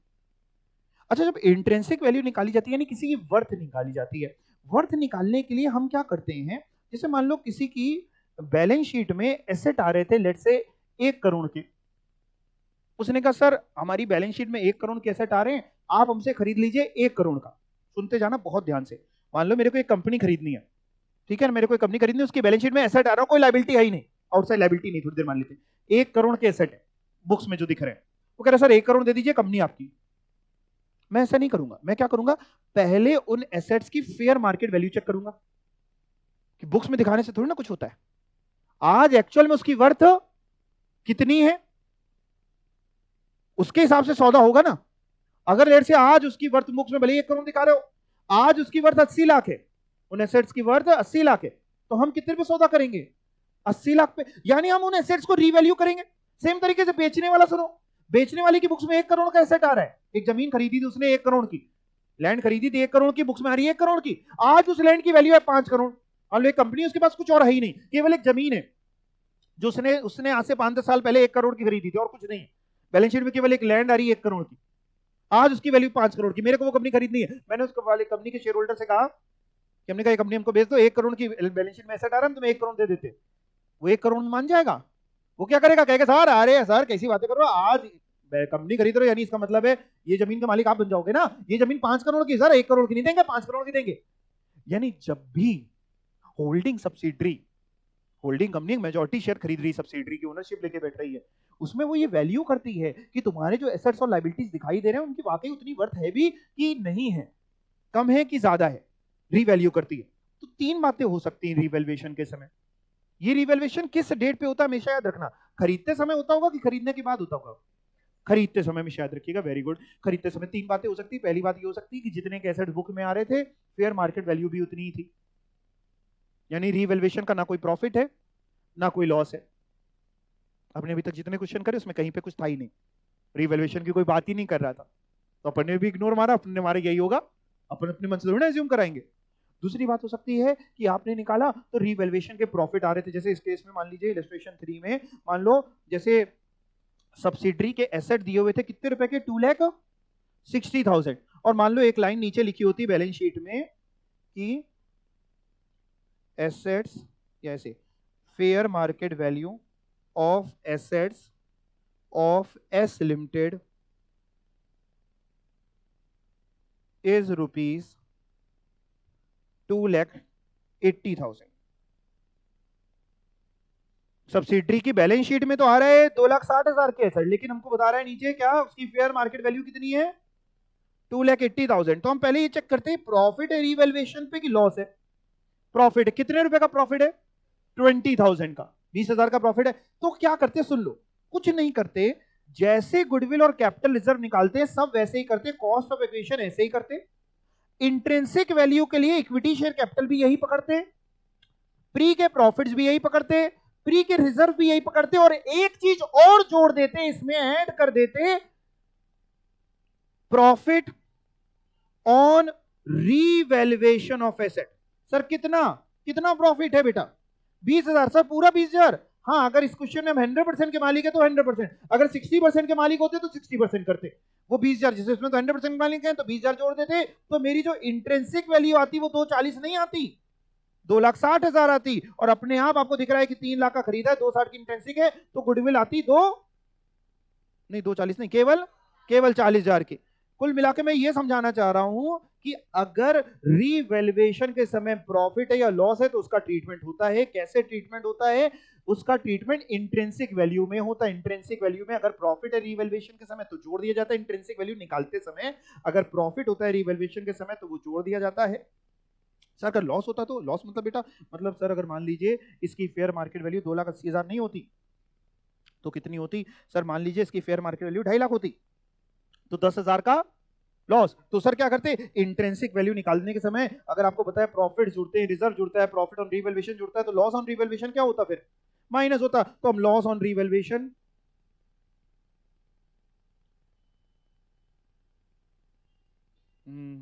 हाँ, लॉस ऑन रीवैल्यूएशन माइनस कर देते। 10,000 का लॉस है, 10,000 इंटू जितने परसेंट शेयर है, फिर बार बार बोल रहा हूं मैं ये, अगर 100% है तो 100 कर रहे हैं, इस क्वेश्चन में 100, अगर 60 होता तो 60 करते, तो 10,000 का लॉस माइनस कर देते, माइनस 10,000 का लॉस, यानी जैसे पहली फिगर, दूसरी फिगर, तीसरी, और उसको चौथा पॉइंट करके लिखते साफ साफ। अब समझ रहे हैं ना, लॉस ऑन रीवैल्यूएशन 10,000 का लॉस माइनस करते तो इंट्रिंसिक वैल्यू 240 की नहीं आती, 230 की आ जाती, 2,30,000 की आ जाती। और जब ये 230 की आती तो आपकी जो पहले से गुडविल आ रही थी वो और बढ़ जाती, 70 हो जाती। जब भी प्रॉफिट या लॉस ऑन रीवैल्यूएशन होगा तो इंट्रिंसिक वैल्यू से चेंज होती है। प्रॉफिट होगा तो इंट्रिंसिक वैल्यू बढ़ेगी, लॉस होगा तो इंट्रिंसिक वैल्यू गिरेगी, और अगर रीवैल्यूएशन कहीं कुछ दिया ही नहीं है तो कुछ भी नहीं होगा। इतनी बात समझ गए? जैसे आपने एक क्वेश्चन और किया था 5 वाले में ही आते, 5 वाले में कितने परसेंट शेयर थे आपके पास? 60% शेयर। तो सर इसमें भी होगा? बिल्कुल होगा बेटा, इसमें भी अगर प्रॉफिट या लॉस है, बोनस वगैरह सब हटा देते, सबका हटा दो, उसमें भी अगर प्रॉफिट या लॉस है रीवैल्यूएशन पे तो बिल्कुल जब आप इंट्रिंसिक वैल्यू निकाल, यहाँ पे एक लाइन दी होगी, यहाँ पे एक लाइन दी होगी कि सब्सिडरी के एसेट्स की वैल्यू कितनी है। तो जैसे मान लो 1.5 लाख है और उसकी फेयर मार्केट वैल्यू उसने दे रखी है कितनी बेटा, मान लो 2 लाख, एज्यूम कर ली हमने अपने मन से 2 लाख। तो जब आप निकालोगे ना गुडविल और कैपिटल रिजर्व, ये तो 60% शेयर रहेंगे, ओरिजिनल क्वेश्चन कर दिया मैंने इसको। और इसमें आए तो इसमें सब कुछ वैसे ही रहने वाला है, सिर्फ इंट्रिंसिक वैल्यू में क्या होगा आप बताओ? इंट्रिंसिक वैल्यू में सर इक्विटी शेयर कैपिटल भी रहेगी, हाँ रहेगी बेटा। सर ये 1 लाख का 60%, ठीक है। सर प्री के प्रॉफिट 5,000 का 60%, 3,000 ये भी रहेंगे, और 4,000 का 60% रिजर्व भी रहेंगे। और सर यहाँ पे हम चेक करेंगे प्रॉफिट है रीवैल्यूएशन का कि लॉस है, तो 1.5 लाख का था, अगर 2 लाख की फेयर मार्केट वैल्यू है तो 50,000 का प्रॉफिट दिख रहा है। पहले तो 50,000 का प्रॉफिट सबको समझाया, इस 50,000 का 60% यानी चौथी फिगर करके यहाँ पे लिखेंगे कि profit on revaluation of asset कितना बताया था? 50,000 का 60%, 30,000। तो प्रॉफिट है तो इंट्रिंसिक वैल्यू में जुड़ेगा, और जुड़ेगा तो ये इंट्रिंसिक वैल्यू 65,400 ना होकर के 639 95,400 होगी। तो पहले से आपने खरीदे थे 80 के, अब आ गई इंट्रिंसिक 95,400। बताओ गुडविल आएगी कैपिटल रिजर्व आएगा? अब गुडविल ना आकर के किसमें तब्दील हो गया? कैपिटल रिजर्व में। जितना भी डिफरेंस होगा कितना? 15,400। यहां तक समझे? और सुनो, आप इस क्वेश्चन में माइनॉरिटी इंटरेस्ट भी निकाल रहे थे।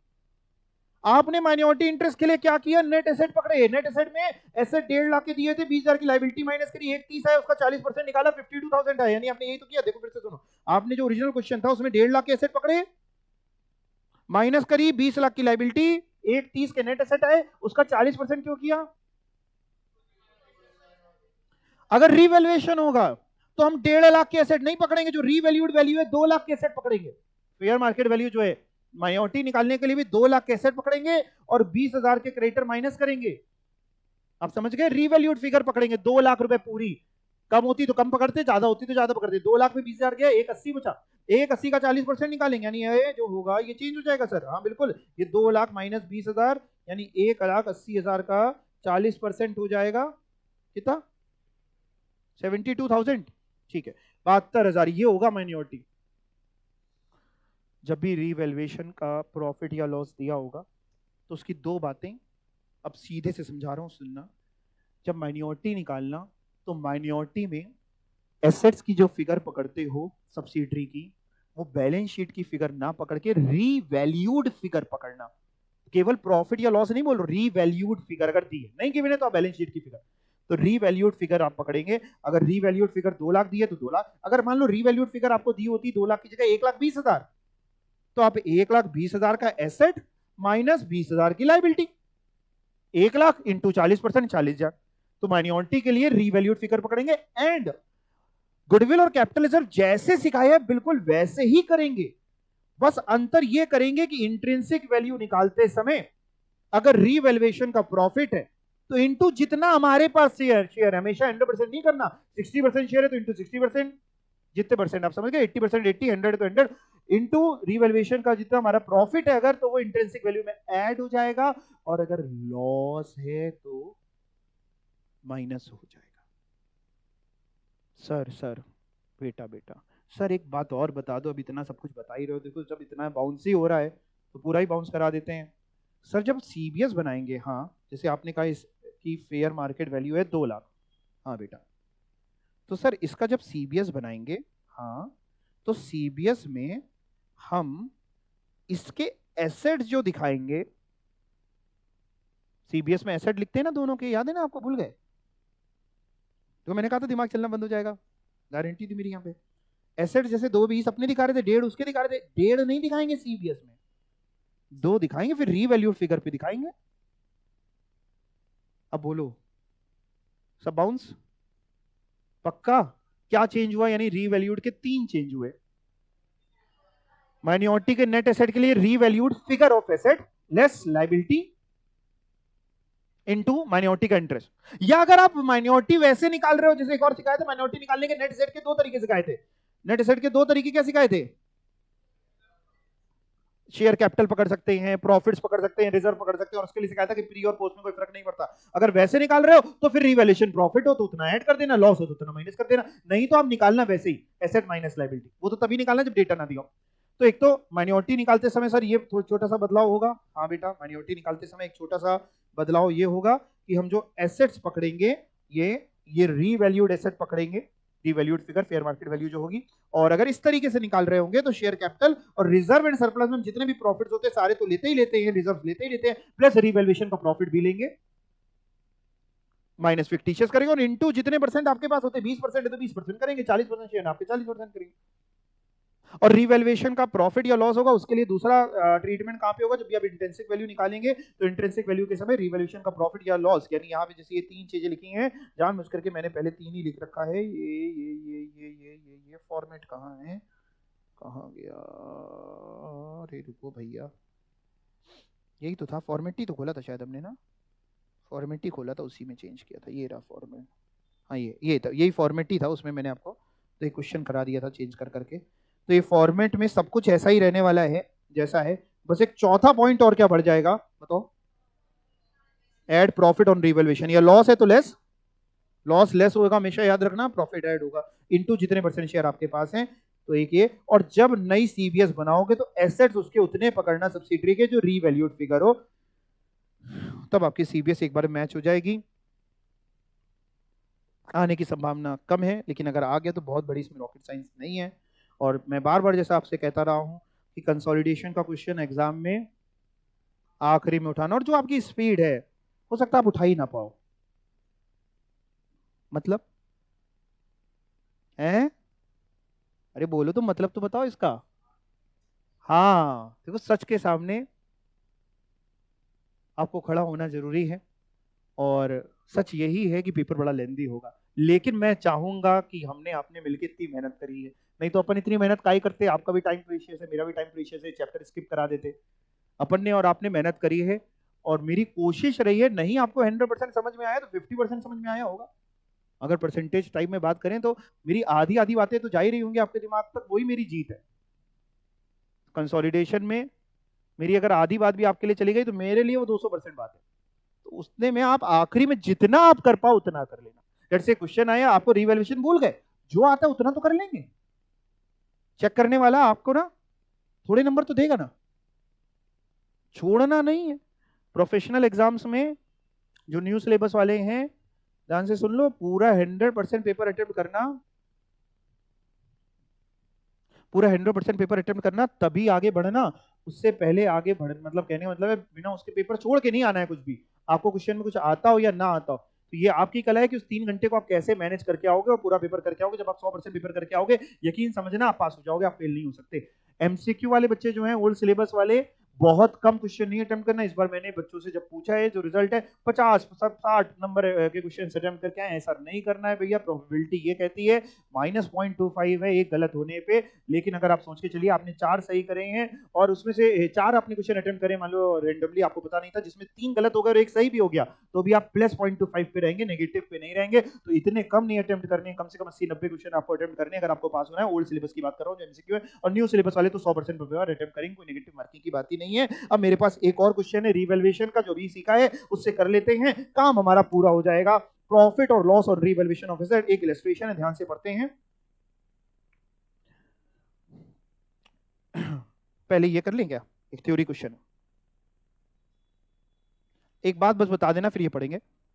अगर पहले से मान लो किसी का कैपिटल रिजर्व आ रहा था, कैपिटल रिजर्व कब आ रहा होगा, जब कॉस्ट ऑफ एक्विजिशन कम होगी, इंट्रिंसिक वैल्यू ज्यादा होगी।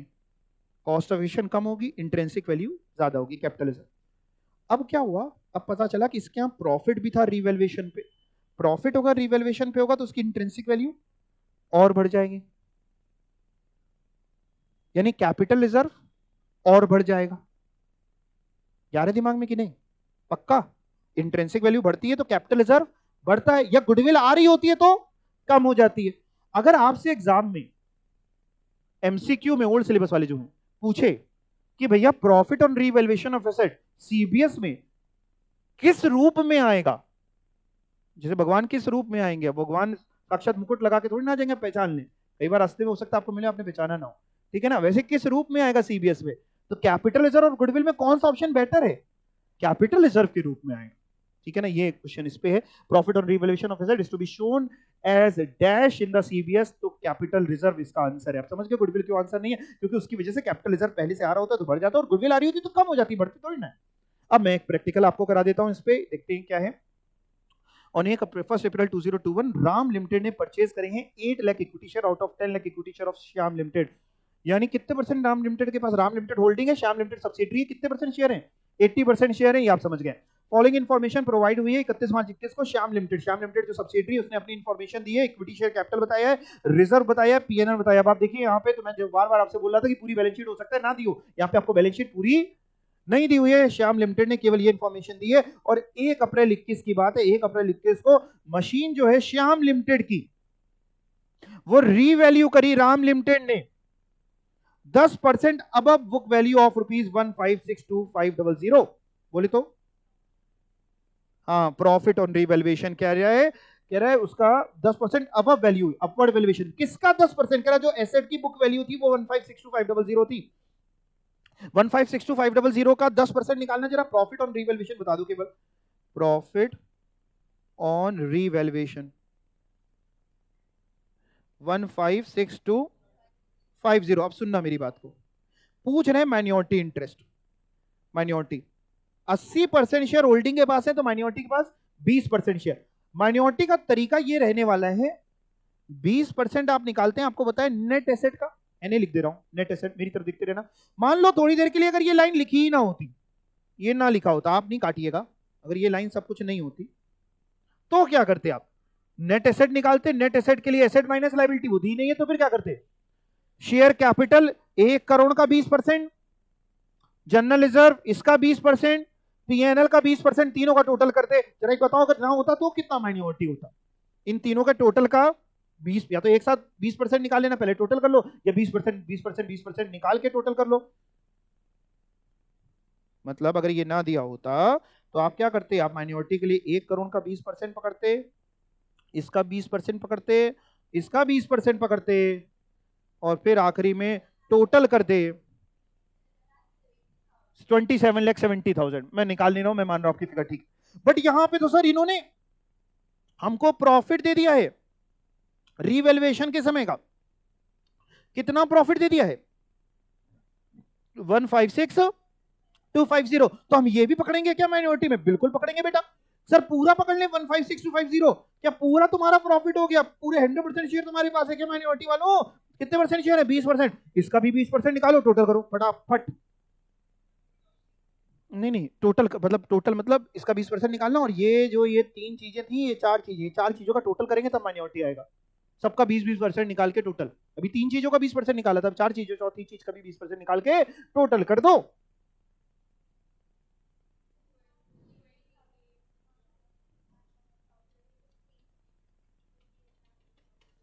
28,01,250, मतलब आपके कैलकुलेटर में 280,1250 आ रहा है। आंसर आ गया, माइनॉरिटी का कैलकुलेशन हो गया। माइनॉरिटी इंटरेस्ट पूछ रहा था, आंसर आ गया। ये लीजिए 28 पॉइंट, अगर आप इसको 5 जीरो से डिवाइड कर दे तो ये बनता है 28.0125 लाख। कैसे किया सुनिए, इधर देखिए, इधर देखिए, आंसर देखिए। Value of minority interest 20% of net asset. ये आपको सबको समझ में आ गया 20% क्यों कर रहे हैं? नेट एसेट के लिए 1 करोड़ पकड़ रहे हैं, उसका 20% करना है। 22,50,000 क्या चीज थी सर? जनरल रिजर्व होगा, इसका 20% करना है। पीएनएल 16 लाख था, इसका 20%। और ये 156250 कैसे है? ये पूरा क्यों नहीं लिया मैंने? 156250 क्यों नहीं लिया? 10 क्यों लिया है? क्योंकि इसका 10% तो प्रॉफिट है, पूरा थोड़ी ना उठा लेंगे। 10% प्रॉफिट है, ठीक है, वो लिया। इन सबका 20% किया, हमारा माइनॉरिटी आ गया 28.1025 लाख।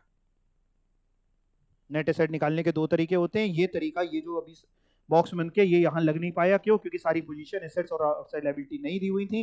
दूसरा तरीका लगा, और दूसरे तरीके के लिए सब कुछ वैसा ही किया। रिजर्व एंड सरप्लस में बस रीवैल्यूएशन का प्रॉफिट भी हमने ऐड किया है।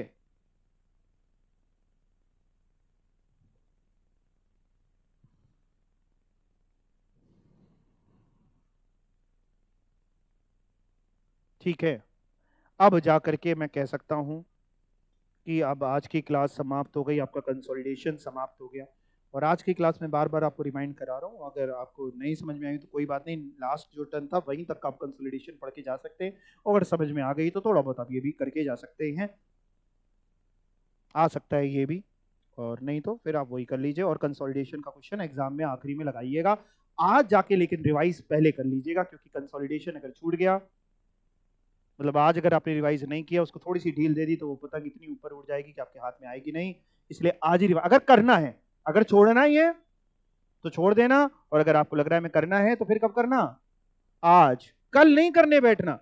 सभी बच्चे ध्यान सुनो, आज ना हो पाए तो फिर इसको गंगा जी में ना करना, पॉल्यूशन है, कहीं और किसी को दान कर देना, ठीक है? कल नहीं करिएगा, कल नहीं आएगा, क्योंकि आज ही नहीं आएगा, आज ही आने के चांसेस बहुत कम है। तो इसलिए करिएगा आज ही, फिर नहीं करिएगा, ठीक है? चलो, थैंक यू सो मच।